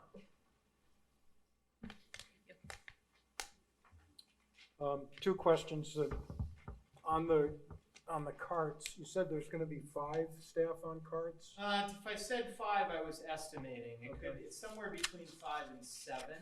7 actually sounds like a stronger number for some reason. And is it all special ed, or are there other disciplines? It is, it's mostly special ed and then the PE teachers. Because as I said, the example is, instead of them each having their own space, they'll share one space, and then they'll have access when they need additional spaces to float to other classrooms. Because predominantly, they're in the gym. So the times when they would need 3 classroom spaces would probably be minimal in their curriculum. It's when they're doing CPR training and whatnot. And actually, even at that, they rotate kids. So it may actually be that they never need it. And special education, again, they have dedicated office space. They have pull-out space. That's dedicated. It's there when they run an assisted study hall. Instead of that teacher being in the same room for the 3 periods that they might offer it, they might float to 3 different classrooms, 3 different periods, and be assigned there for that. But their home base is still in their office area where they keep all of their things. So, when you say special ed, are you talking about people that have RFPs? What are they called? IEPs. IEPs. Yep. These are So they're case managers that have probably an average of 20 or so students on their caseload, and so they offer an assisted study hall period. So some students built into their IEP plan is a period in the day when they get support, academic support, executive functioning support. So they're actually scheduled with their case manager in a room with, could be half a dozen or so other students. So the difference being, you know, Mr. Broderick, if he's a special education teacher, instead of being assigned a room 101, even though he's only going to run 3 classes a day of past classes, he might get assigned to 3 different classrooms because those are periods when a regular education teacher has a planning period and the room is empty. So he would keep the majority of his items in his office. That's where he does his paperwork, where he makes his phone calls, where he works on his IEP plans, and then he probably would keep a small amount of supplies and materials in each of those 3 classroom spaces, which provides the So when he's providing interaction with students, how do the students know where they're supposed to be? Well, they get scheduled there. It's a period in their schedule, just like they know a math class is period 4, and then they might have pass class period 5, and that's their assisted study hall. And so for the students, their class would always be in room 101, and then another group of students who maybe have that past class during period 5 would be in room 117. So the students would always stay the same as the teacher would go to. Oh, I see, okay. And then the other question I have is, what was the student capacity that the high school was originally designed for? That's a great question. I'm not the expert in this, but I've always heard the number 1,200 thrown around. And how many will there be when the 7th and 8th are consolidated? Tom, we're looking at about 900. No, close to 8. So that's Yeah, quite a difference. about 9, well, if you use the high school this year is 646, and the middle school of 316. No, there's only grade 7 and 8. Subtract 6 up, 6 Not grade the up. whole middle Subtract school. one Not grade. six. High school is 646 population. But the middle The middle school school's is grades 6 through 8. on Sundays. So you got- right. Minus, That's why I was thinking right? 6 through 8. So you're looking at about 216. I mean, I worked here when we had 760 some odd students in the building in high school. Can I just, a couple of quick things. Number one, we worked really hard to make sure that the middle school, so I gave the team criteria. Middle school students need to be separated from high school students as much as humanly possible. We recognize that we're using a building for 2 schools when it was built for 1 school. So there is an organic loss of efficiency when you implant a school in a building that's built to be a high school. So you have to create a main office, that's a classroom. You have to have your 4 special education programs, that's 4 classrooms. If you had 1,000 high school students in the building, you wouldn't need those offices because the kids would just go to those classes together. So there is an efficiency loss in terms of those classrooms, right? But I think it's really important to recognize that we also talked about this idea of people being on carts or traveling and what would that look like. And in the early days of this, that got really misconstrued because we put out a slide that said that so many people would be on a cart. Well, yes, but it's one thing when you are running a 6-student study hall in a classroom and you have an office and you're only doing 3 of those in a day versus teaching biology in 6 different classrooms 6 times in a day. We're not doing that. So I just want to be really clear with everyone that core academic classes have a location and they will be there regularly. There may be some occasional health classes or phys ed classes that happen in a classroom that isn't an assigned classroom. So i.e. the teacher doesn't own that classroom. And there'll be some guided study halls or study halls for students that need some direct instruction with their case manager. We're talking small groups of kids, 6, 7 kids with one adult for one period. And that adult is only moving to that classroom 2 or 3 times a day. They're not doing it all day in 6 different rooms. I'm not trying to, I just want to make sure that the spin is accurate. Yeah. Because it's really important to be clear that I feel with absolute certainty that if my son were to go to the school next year, I would have no problem with it. And if I couldn't pass that litmus test, we wouldn't be doing it. I would tell you no, right? I have a 14-year-old and an 11-year-old. I would send either of them here. And it is important to recognize, I think Brian made a great point about this, a lot of us, we didn't even realize as an SAU office how much space we were eating up until we left. And they were like, whoa, look at what's going on. And it really did make a difference. And there are a number of empty classrooms in the high school that will be used as a result of this. So the net impact is high in the sense that one wing has been dissolved. But I think it's important to recognize that in terms of the student to square footage ratio, we are still in fantastic shape. We're going to have about 800 students in a building built for 1,200 students, with the caveat that you lose the efficiency of housing a main office and a special ed program that you wouldn't have to duplicate if you didn't have 2 schools. So I just think those are the things to think about. And I will say, different from when we had the 8th grade here, the major difference between that scenario and this scenario, even though we're taking on more students, we've had a lot of time to plan this out and figure out what makes sense. So just imagine it was Friday, 10 o'clock in the morning, Brian Blake walks into my office and says, bad news. On Monday, the 8th grade is coming here, and you have between now and, I guess, Sunday night to let me know what the plan is going to be so that those 8th graders can live in this classroom wing. So that was, we really were squishing people into different places, and we did have teachers on carts. And I've lived that world. I was on a cart for 5 years when I taught at Andover High School, so I know what that's like. So obviously I'm graduating, so this isn't going to affect me, but I'm just wondering. So I know that to make room in that book storage, you moved a lot of the books to the lockers, and now with the new rules, like everyone taking a science class uses a locker now. Are there enough for the middle schoolers too? There will be. Okay. Yes. Yep, there will. I think one of the confusing thing is the teacher on the cart, and somehow we visualize the teacher pushing a cart down with a bunch of stuff. After I retired, I subbed here, 3, 4 years, Brian? 3, 4, 5 years? Yeah. Right? Yeah. Right, did I? Yeah. A lot of times I would end up in room 223 or 211. And that was a place where they'd say, look, there's going to be 5 kids down there, and they need assistance in math. So it wouldn't be like I put everything on a cart and took it down. I grabbed the math book and off I went. So don't think, at least based on my history, it's going to be, oh, we've got to put all this stuff on the cart to go down there. There's going to be 6 kids down there. They're going to have their textbooks or their Chromebooks now or whatever. And the teacher's going to go down and help them. But it's not like when I was teaching biology. It's like, oh, I've got to go to that room. Let's see, I need 23 microscopes. I need 1,500 slides. I've got to bring some water. I've got to bring a beaker. No, it's grab a book or 2. Maybe I'm wrong, but because it's special ed and you're really specializing for the needs of those students. So it's not like I'm going to have a cart with you with, books and things to push down the hallway. They're probably going to be like carry it in one hand. So I just don't like to think cart, Right. I guess they'd have to bring their materials that they need with them.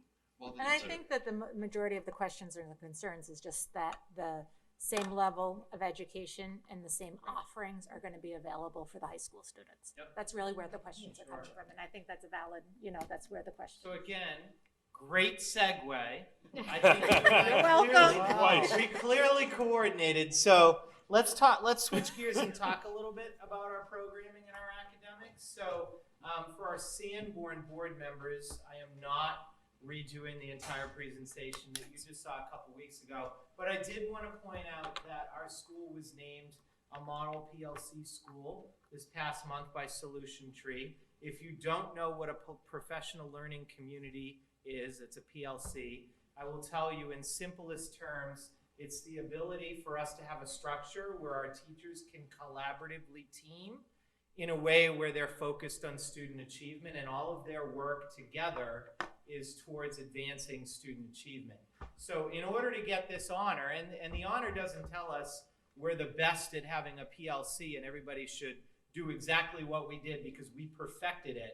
No, that's not it at all. It's really that we have a process in place to support this collaborative teaming structure, and we have a process so that we can be constantly looking for ways to improve our efficiency. And you know, you work in teams all the time because it's always more efficient to have multiple minds working together to solve a problem.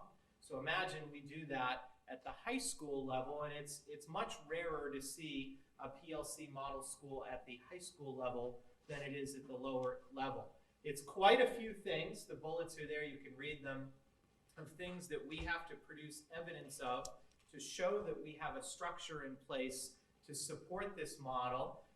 However, the most interesting thing that they look for is that our model can produce some student achievement results, and they actually specifically look for a 3-year progression of growth of results. So interestingly enough, last year the Sanborn School Board put forth a definition for student success. They've wrestled as a group with this question for some time on what does it mean to be successful, what does it mean to be achieving at a high level, and depending on, you can look at lots of different measures in order to get that. So what they've come to an understanding of is that there are lots of different ways that you can be successful. That journal that's probably getting passed around talks about many of these, and they created a definition where they're looking for our students to have at least 2 bullets off of their list. And you can see this list has everything from standardized test scores to a focus on specific kinds of programs that you're engaged in. So this definition was approved sometime last spring. So actually we've only had 1 year of active data collection, but we've gone back retroactively and we've looked at what our data would have looked like had this definition been in place longer. And this was data that we submitted in order to get this approval, because we showed that when we work together in teams, we've increased our student success rate based on our Sanborn School Board definition from about 49% to 85% over a 3-year period. And actually, do you want to jump in, Heidi? Sure. So this has been really exciting to work on because it's helped us to really focus our efforts on, these are the things that, if you folks have said this is what our students need to do to show that they are ready for what comes after Sanborn, then this is where we should be focusing our efforts. So we've really worked with the students on making sure students understand what New Hampshire Scholars is and how that can help them. And as you go through the different things, so this year looking at the ASVAB, and it shows 1% of our students have met the level, but very few of our students take the ASVAB. So this year we're going to introduce the ASVAB for all of our junior class because it's a good measure of student success. It gives us some really good career data. So it's really helped us to focus our efforts on how do we want to define what the students are going to be able to do when they leave Sanborn. Yeah, so now, having said that, a couple things about the data that, well actually, all right, so there are things that are easy fixes, there are the things that are going to be bigger fixes for us, but we know that the team model is going to help us get there. Heidi and her folks have been very engaged working with our teams to look at things like career pathways and industry credentials, dual enrollment courses, how they come about to be New Hampshire Scholars. So that's one piece to the pie. We've also got, and there'll be a slide on this in a little bit, we're starting to put some systems in place that will help us attack some of our standardized test scores, our SAT scores and AP scores and that sort of thing too. So I'll hold on talking about that until we get to the slide. But So exciting data to share, of course. We're not out of the woods yet. We're not where we want to be. And of course, we also don't just want to look at getting our students to check 2 or more boxes on this list. We want to know how many are checking 3 or more, 4 or more, 5 or more. So we believe we have a system in place to be able to do that well over the long term as we continue to get better and better at our teaming model. And speaking of the class of 2019, how many of you were at graduation this past year? Some folks at graduation, excellent. So these are our statistics on our class of 2019.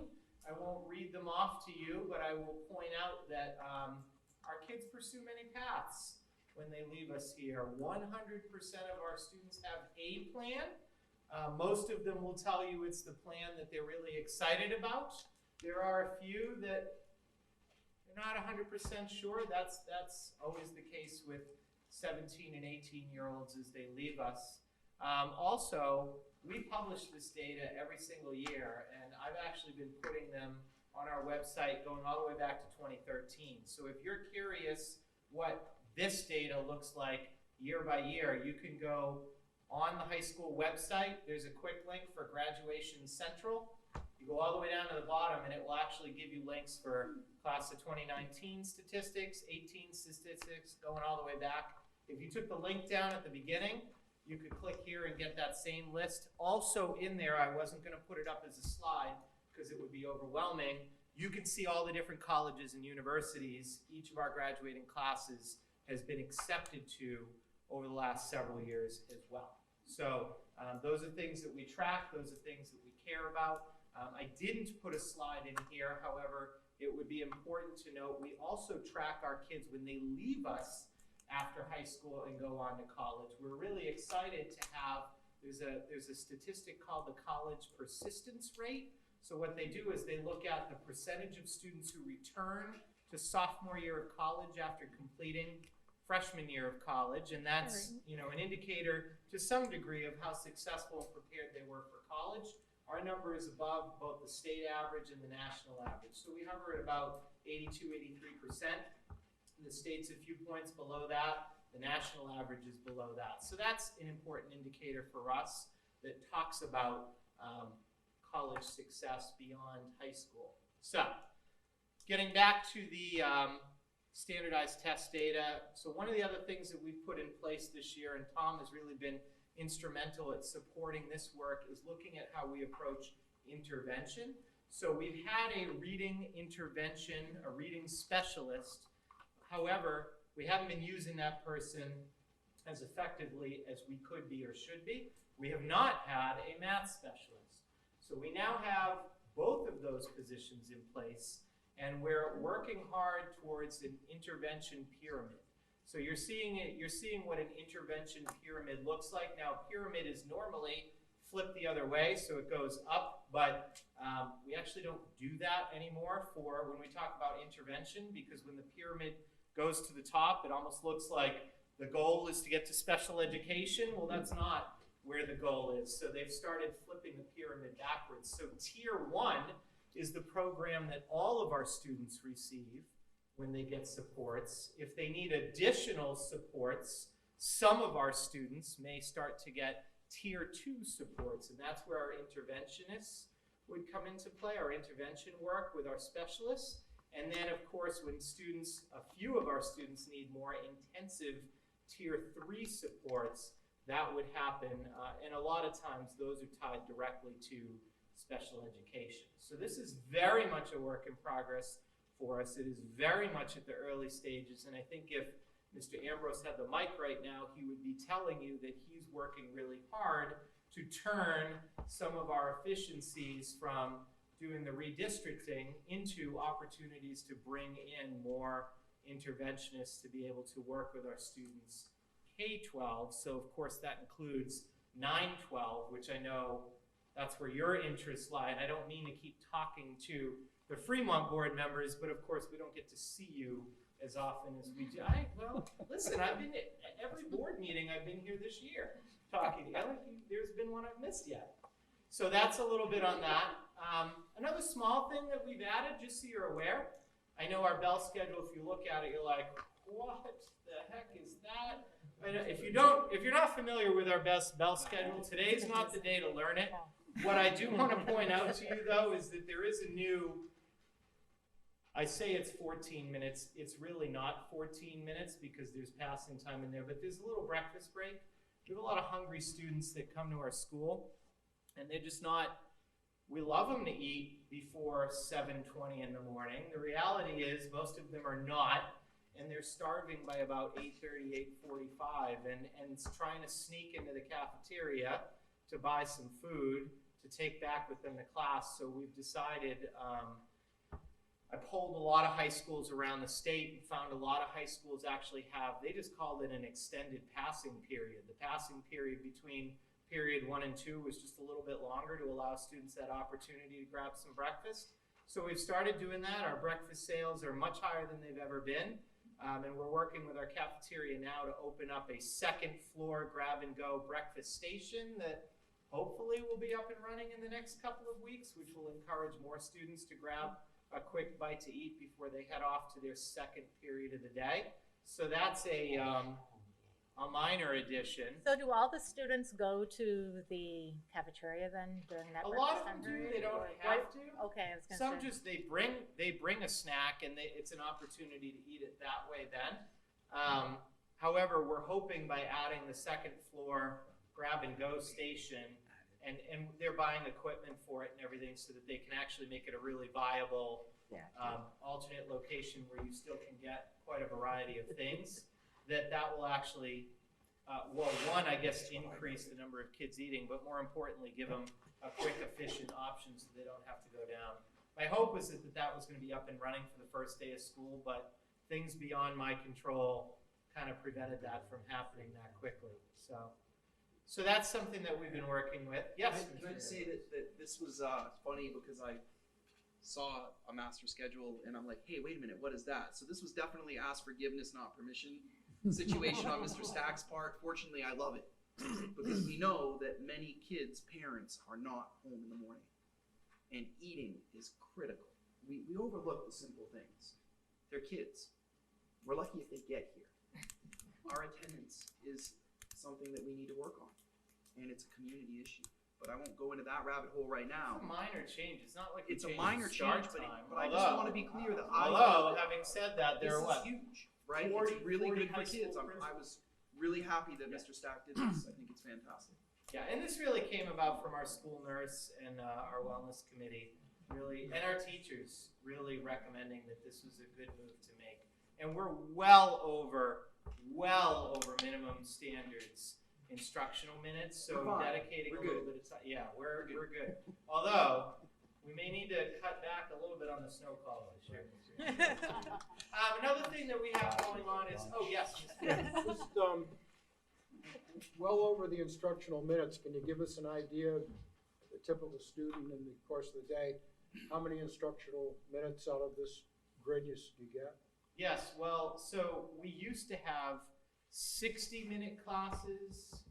So we took 1, 2, 3, 4 minutes, 5, 6 minutes. We took 6 minutes of instructional time away to do this. Out of each class period? Yeah, so there was, one minute per 2 period. minutes out of the first period and 1 minute out of all the other periods. Okay. Right, Yeah, right. So in it was order to 1 get minute there. out of each period and they added it So, up. so I actually robbed 4 minutes from lunch because we had a longer lunch than we really needed, and trust me, it was longer than we needed, so we took 4 minutes from there. I think it's, if I did the math right, it's 354 minutes a day. Yeah. Of instructional time. Yep. Yeah. That's And 360 is the maximum you're allowed to have in a given school day by state law. So we've had 360, so we did give up 6 minutes in order for this, but I do think that we'll get more productivity out of our kids when their Maslow's hierarchy of needs are met with Food. That actually makes, all meetings better. Did you not pass around cookies starting this meeting? that was smooth, I have to admit. Speaking That of was- cookies and food, you cannot Safety. eat your food in the lab. So that's another big change. We've been working with our teachers to shore up some of our safety standards in lab situations. So that extends beyond just science classes, but it's also art classes and shop areas and And that's been a big change, and Erin will tell you, she had asked the question, you probably didn't pick up on why she asked it, but it was a locker question, because one of the new things now is students can't bring all this stuff, extra stuff, into science labs, so they are using their lockers more, which is, it's been a long time since we've seen that. Definitely just trying to be more mindful about lab safety, so that's new this year. Some small things, some program changes in our program of studies. This one was a fairly good sized one. It's actually indicative of the way that we like to run new programs here, but we started an aviation program. We applied for and received permission from the AOPA, which is like a private pilots association, to use their curriculum in our school. There are very few schools doing this kind of a program, and it provides a wealth of opportunities for kids. It's not a let's teach you how to fly a plane program, it's let's teach you about careers in aviation and aeronautics, which of course in a much broader sense is STEM-based education. We maxed out the course in its first year. We've worked with some community partners who are providing essentially free services to us through consultation and other things that they're giving our students, all because they see a strong interest in wanting to build up this field. Bob and I went to Southern New Hampshire University on Friday. They are incredibly interested about how we can be partnered with their new aviation program. They just purchased the property at Nashua Airport that used to be Daniel Webster College's program. So they're looking for opportunities that we can actually start to turn some of our courses into dual enrollment opportunities. We're exploring how we could have a drone certification for kids that want to do that. That's a way that some of our students could be checking another box towards their success data. It's just a growing program. It's small. It's only one section of it. It's one teacher, one class with 25 kids. But if you're an aviation geek like Mr. Angel is, you get it. That this opens up. He's got a rocket club going. Oh, yes, that's right. Yeah, does rockets. about him. You know, and I get it. I mean, I see it with my 13-year-old. He's not passionate about a lot of things, but this kid loves planes and has been wanted to be a Southwest pilot since he was 4 years old. He flies planes in Portsmouth. He actually flies planes way better than I fly planes. So the other good Which thing is not at all. we have the partnership with the college, but we're also exposing our students to, again, college is one path, but not everybody isn't all college. So we've had some folks from the military who are also going to partner with our teacher here. They're going to be landing the Blackhawks in the field, so the kids can kind of go in and play on the Blackhawks and see what those are all about. And they're going to play on them. They're going to play. When that happens, can you let me know? I'd like to be Yeah. there. Sell tickets. I'll let you all know when it's I think Jamie wants to go too. I can just tell by his Right? eyes. Oh, We yeah. have people calling us. I mean, Well, I you took could a do on a call- Blackhawk. I took a call last week from Manchester Airport. We understand you have a new program. We want to know how we can be in on it. We have connections to Lockheed Martin, all these different industries that are looking for kids who want to go into the aviation industry. How can we get involved? So that's a great flip. We've only been doing this for 3 months. I didn't have to call them. They called us. So, you know, we're taking it slow. It hasn't cost us anything yet. The seminary trustees gave us $8,000 grant to buy a little flight simulator. So, I mean, we're doing it on a shoestring budget. It's the same way that we do some of our other programs because, again, we try to look to ways that we can create mutually beneficial relationships with community partners to bolster our programs. So that's one example. The next one I'm going to let Ms. Levitt talk to because this is her baby right here. This is very exciting. So I talked to a lot of you about this, and you know I could talk for hours. I promise I won't. So dual enrollment credits is definitely the students are earning college credits in high school all over the place. And Northern Essex is a new partnership. Well, we've had a partnership with Northern Essex for probably about 10 years, and we've always had professors come here. So new this year is that we have 14 students who are going to the Northern Essex campus. So every day they hop on a bus at 12 o'clock and they're down at Northern Essex. 4 days a week they take classes. So the students got to choose the classes that they were going to enroll in. Northern Essex has developed some career pathways for the students to choose from, so they can kind of identify a major. They're not tied to it, but they can identify a major, so it allows some of our kids, we don't offer a criminal justice class here, but some of our students will be taking criminal justice classes on Northern Essex campus next semester, which is awesome. And on the 5th day of the week that the students are there, Northern Essex has developed this college boot camp. That's part of the course, part of the cost of the classes at Northern Essex. And they are learning skills like time management skills, how do you study for finals, how do you, you do some of those executive functioning skills, organization things, how do you access the library and citing sources and using professional journal articles. So anything that would go into a student being a successful college student, Northern Essex is teaching them those skills on their 5th day that they are there. So the great thing about this program is that students learn how to be a college student while still having the safety net of high school, because Northern Essex has hired a liaison who works with all of the early college schools. So we are right now, our students are taking classes with students from Havel High School, Pentucket Regional High School. Timberlane has 1 student. They're much bigger than us, and we have 14. Go us. So we're with Amesbury High School and Lawrence High School. So students are down there. They're meeting lots of different kids, which they love. We have some students who are taking sign language, so they may not want to take Spanish and French as their language, but they're going to be able to take sign language down there, and that's going to count as their foreign language. And we're going to be able to offer sign language here, so that's pretty amazing. We got a grant. I think Michael Chanel was part of writing that grant as well. So to defray the cost, so the students have each earned a significant scholarship. Part of that we've been able to help pay for the books for some of the students. And the response from kids and students has been overwhelmingly positive. So I put some of the quotes up there. One mom called me and said, I just can't, you can't imagine the change in my student. She loves going to school. I go back to, in junior and senior year, all of a sudden they can own their education. She loves going to school. Her confidence has increased. She now knows that she's going to be ready for college. This was a young lady who, she wasn't sure that that was in her future, and now she's doing it as a high school junior, and she's successful. So she's going to definitely be applying for college when she graduates from high school. So it's just been an amazing program, and I just imagine it expanding even more. It's been a dream come true for me to see, because the most I've been able to muster in several years before Heidi took over the project was I was able to get a couple of contract courses here.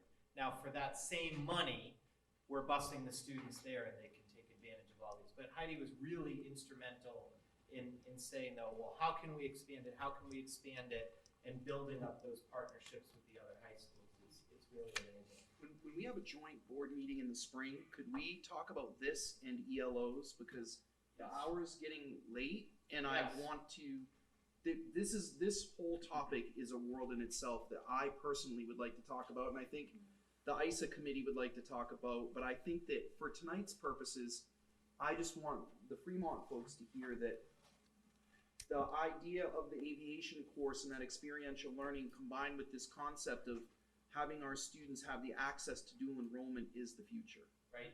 And that, so I wanted you to hear from me that under my leadership and with the hard work of this team, and Heidi has absolutely run with this, Bob, the ISA committee, Patty Haynes, who's not here tonight, our new curriculum director. This is just, we're just planting seeds. This is all just getting started. And I really appreciate that Brian brought it up, but it is 5 minutes of 8, so I think we should kind of do the, is this the last slide? It ironically, was the last slide.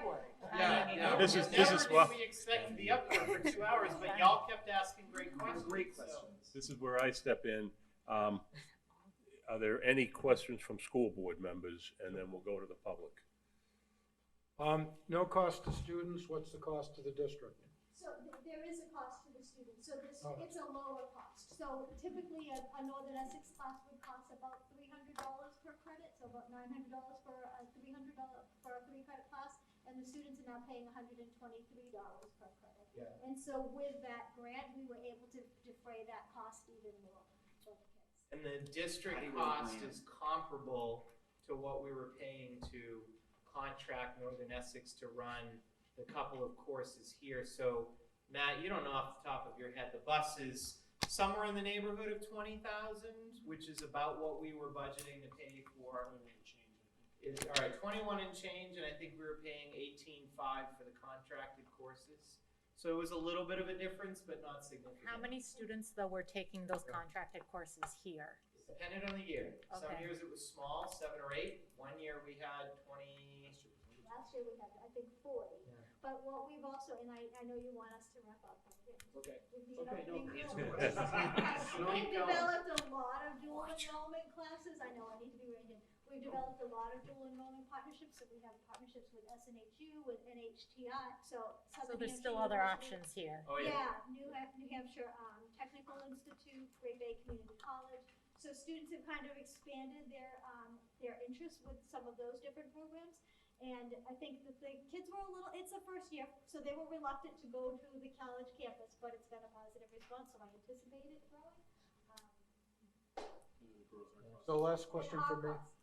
How many students are participating in the busing to the It depends on the day, so if students have to come back for sports, some of them will drive their car. They're anticipating that as it gets to the winter time, they're a little bit more nervous driving in the winter time, so the majority of them will be on the bus. Well, what's the enrollment?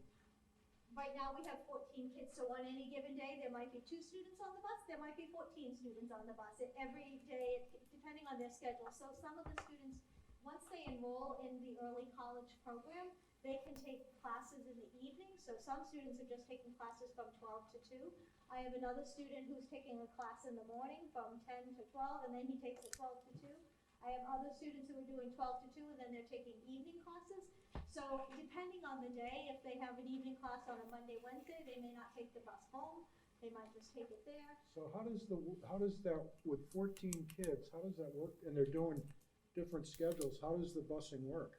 Our bus just runs 12 to 2 every day. So if they're going to be there later, they need to either get a ride. So I have a young lady who has an afternoon class, and her mom works down in Havel, so her mom just picks her up on the way home. And the only other question I have is, so conceivably, a high school student could have a 2-year degree when they're done? Or? Conceivably, if a student was a super go-getter, they could potentially earn their associate's degree through this program by the time they graduate high school. That's the goal, Jim. And that's why I was saying that this is exactly what I was afraid might happen, is that this is a rabbit hole. There's a whole lot of questions. A lot of rabbit holes. And that's why I wanted to have the next time that we do this, focus on ELOs, internships, and this work, because that's easily an hour in itself. But if you have more questions, feel free to email them to me. Okay. I'd be happy to give you more information. And remember, you guys were the ones that gave us the list of things we had. No, it's great. I just want to point that out. This is not our list.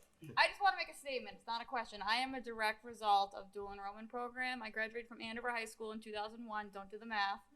But I graduated from Andover High School in 2003, actually. But I graduated from Northern Essex 6 months later with my associate's degree, transferred. That's not my maiden name. Anyways, but I went on to college, and I got my bachelor's like within 3 years of graduating high school. So this is a great program. Like, it's awesome that you guys are doing this. So you know, I taught at Andover High. Yeah, well, I just figured that out. I don't know. I've got one question I've got to ask Emily. Yeah. This is your fourth But question, I did not Jeff. get bused. Because Emily, people, you weren't my student, because were you? people are asking me this question. I think I should have saved the cookies for now. So my You are seeing the cookies now. 18-year-old kid has an associate's degree, and now they're going to go for their 4-year degree, and they're going to be going to school with 20-year-old and 21-year-old I was 19 kids. when I got my associates, but yeah. Was that okay with you? Did that work? I turned out okay. No Look problem. at me. Yeah. I was already in trouble. I was already in trouble. Yeah. So you were a tough troublemaker. Yeah. Okay, No, so but you it's great. survived My it only fine. I did have one question. I want to know if there was a limit to the amount of credits a child could do the dual enrollment here. Like, they could do. So I did all my classes at NECO, like all of them. That's why I didn't have her in class at Andover High. Yeah. So we can't have them do it until they're juniors. Yeah. That's a Northern So that Essex rule. So that would limit. So they could do like. Sky's the limit. Right. I'm a big fan of also asking for forgiveness rather than permission. And you should tell your students to take winter session sessions and summer sessions, so that's how I caught up. That's how I got so ahead. Yeah, Is and I kids took can definitely take advantage of summer sessions. Right. Okay, if we can, Especially at the reduced rate, yeah. we can go, yeah. That's it. That's all I got. That's awesome. Okay. Thanks, Emily. Well, I try not to do that because my voice tends to do it for me. Any public comments? Going once? I knew there's always one. Come on down. We need to hear you in the microphone. You're the next contestant. The Price is Right. My question is, I don't have an issue at all with the 7th and 8th graders at the high school. When all of this came about, it was tossed around that there would also be separate busing, that you weren't going to have 7th through 12th grade on the same bus together. That was one of the selling things, that these kids are pretty much going to be separated from the get-go. Now that's changed somewhere along the lines. They're all going to be on the buses together. I don't know. We haven't Yes, heard but anything. I will tell you as a teacher here, you'll probably get half a senior on a bus, actually a half a sophomore on up. So I mean, why don't we ask one of them, what do you think? You think that'll be an issue? No, like everyone drives here once they have a car. You know? Right, that's the thing, is that, so I'll just speak to this quickly for the benefit of everyone, that yes, we did look at that. And we did initially think that we would look at staggered start times, was one thing we talked about. But those conversations were at the infancy of this work, and once we all started to really dive into problem solving, we realized probably within 2 months of regular meetings that the most efficient way to help the kids was to have the high school on the same bell schedule as the middle school. Because that way they could use the band room, the art room, the music room, so it didn't make sense. The other thing is that it's really important to note that it's very unusual that middle school and high school kids don't ride the bus together. My son takes the bus in 6th grade with my freshman every day. It's fine. We are a very small community. And Mine does as well. yeah, it's almost everywhere. So it really, once we got into the logistics of it, we realized that the number of students in junior and senior year who actually ride the bus, it would be cost prohibitive to run a separate bus ride. It just would be, the buses would be almost empty. Well, that was one thing that I was wondering, is that you're going to incur double. You are basically running 2 to 4 bus routes for each school at all times, and that seemed like a huge expense to incur. Second part of that is, so most juniors and seniors drive, which is okay. I will have a junior next year, and I'm sure he intends to drive, so he will also bring his 7th grade brother, whether or not he wants to. That happens. Is there enough parking spaces for all the kids that will all of a sudden decide they want to drive, so they're not on the buses? That's a great question, and I think that the building was built for over 1,000 students, so theoretically there is, but we're gonna have some parking conversations. I can tell you we run out of parking spaces by April, May, because you get more 16-year-olds the later in the year, right? Yeah.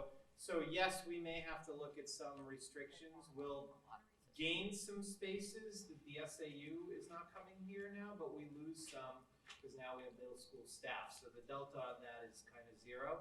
So yeah, that could be that we have to look at some restrictions for driving. Ma'am, before you leave, I didn't get your name. Kristen. I'm sorry. Kristen Stogren. And your town? Kingston. Thanks. Did you get that, Phyllis? Stogryn. I was gonna get it. Yep, Stogryn, right, Kristen? Yes. I only know because she's posted on Facebook and we chatted with her. Hi everyone, Ursula Giannusa, Kingston. First off, I am so thankful that everybody went through the Alice training. There is nothing more terrifying from a parent standpoint that you all of a sudden see in a Facebook flash that Lawrence High School's in lockdown. Everybody's, being tossed out of school, and that happened Friday or Thursday, one day last week. I work in the next town over, and it's horrible. So a couple of questions I have. The police presence is only at the high school, is that correct? Okay, is there any future talk of also having presence at the other schools? And I know the concern is, well, it's most likely going to be an older student, but if we take a look at Sandy Hook, that was 2 first-grade classrooms that they lost. Yeah, I know you're thinking of me. I think that there's going to be a citizens initiative to place a resource officer at the other 2 schools. He and I just talked about that last Thursday. It's terrifying. Nobody wants to talk about it, but that's still something that's... he and I get together every Thursday before this meeting, and it's one of the things he brought up, and so, yes, there is discussions on it, but I haven't brought anything to the board yet, because the first time we even talked about it was. No, I think it's gonna be a citizens initiative from parents. That they're Petition they're gonna warrant ask for a article. petition article to Okay. fund that. I'm Okay. pretty sure that a group of parents are going to do that. Gotcha.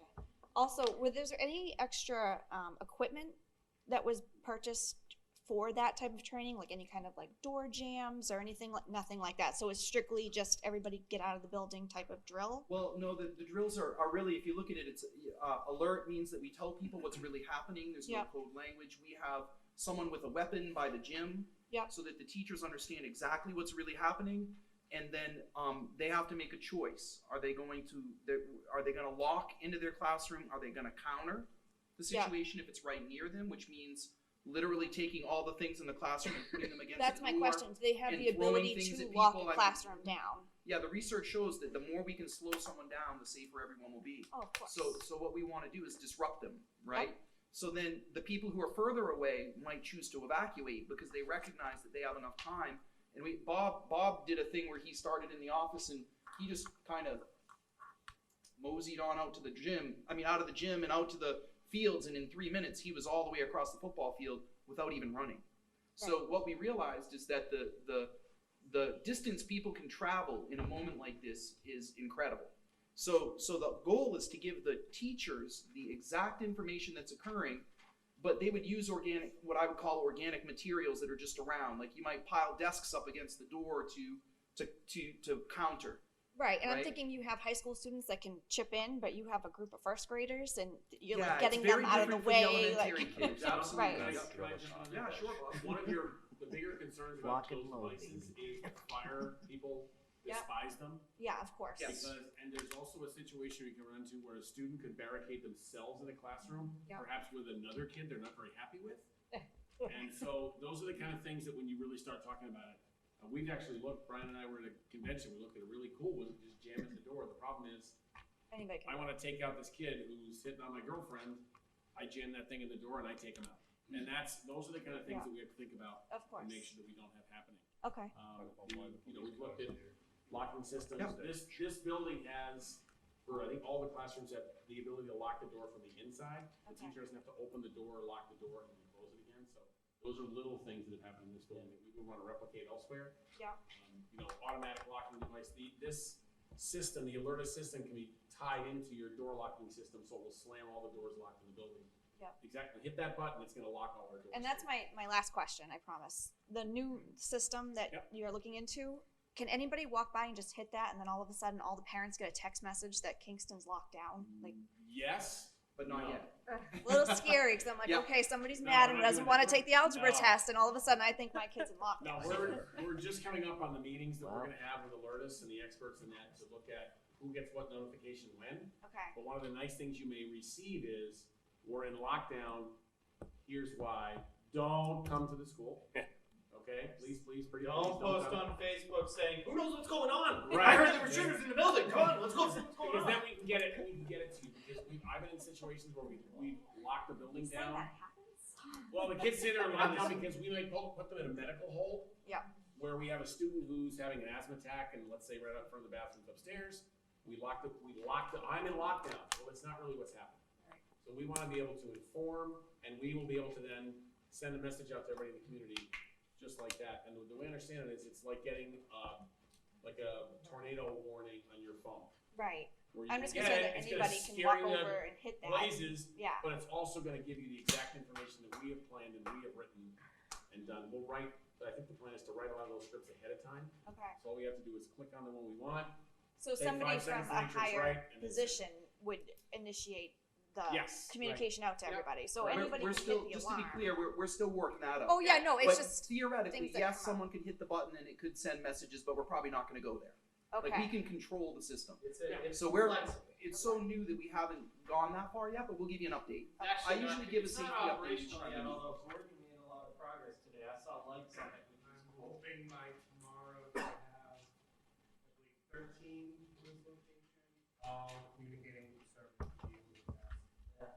We've been, as we got it up, we tested the silent alarm, and then we accidentally sent a audio alarm, so shut that down because it was pretty loud. But we're hoping by either tomorrow to have all of it. Yeah, we haven't really advertised this too far in the community yet. You're hearing it tonight. I just sent an email out to staff and students this afternoon talking about it, and we'll talk about it for the first time publicly in Points of Pride this weekend. Okay. So before we take oh, go ahead. Yeah.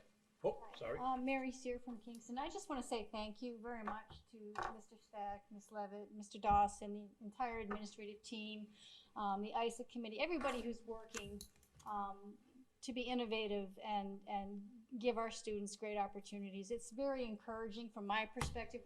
When Brian put up the data about 2007 and prior, that's the stuff that scared the devil out of me when my kids were looking at coming to the high school here. So to see those trends in the right direction is very comforting. I belong to an online community of mothers of multiples. I've got a set of twins that are sophomores in college. And we go way back 20 years.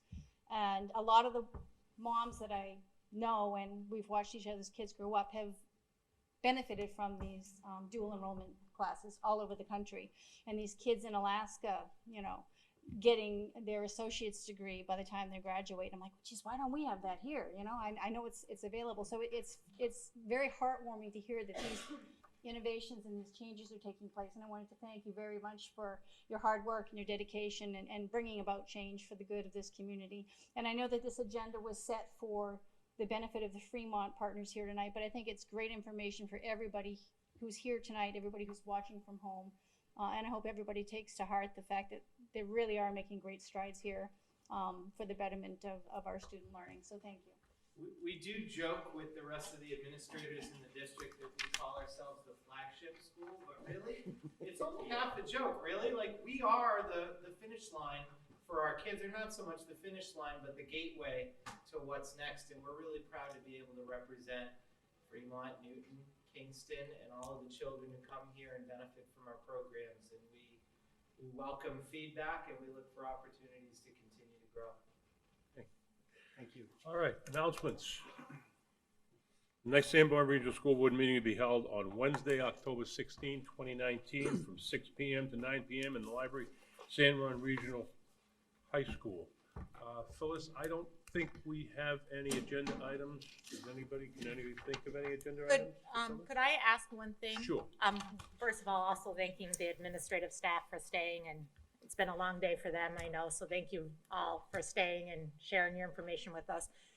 Also, a topic that was mentioned that I would love to talk more about in future and follow up on is start time for high schools. Yep. That's something that there's been a lot of articles and information about the benefits of pushing back the start time.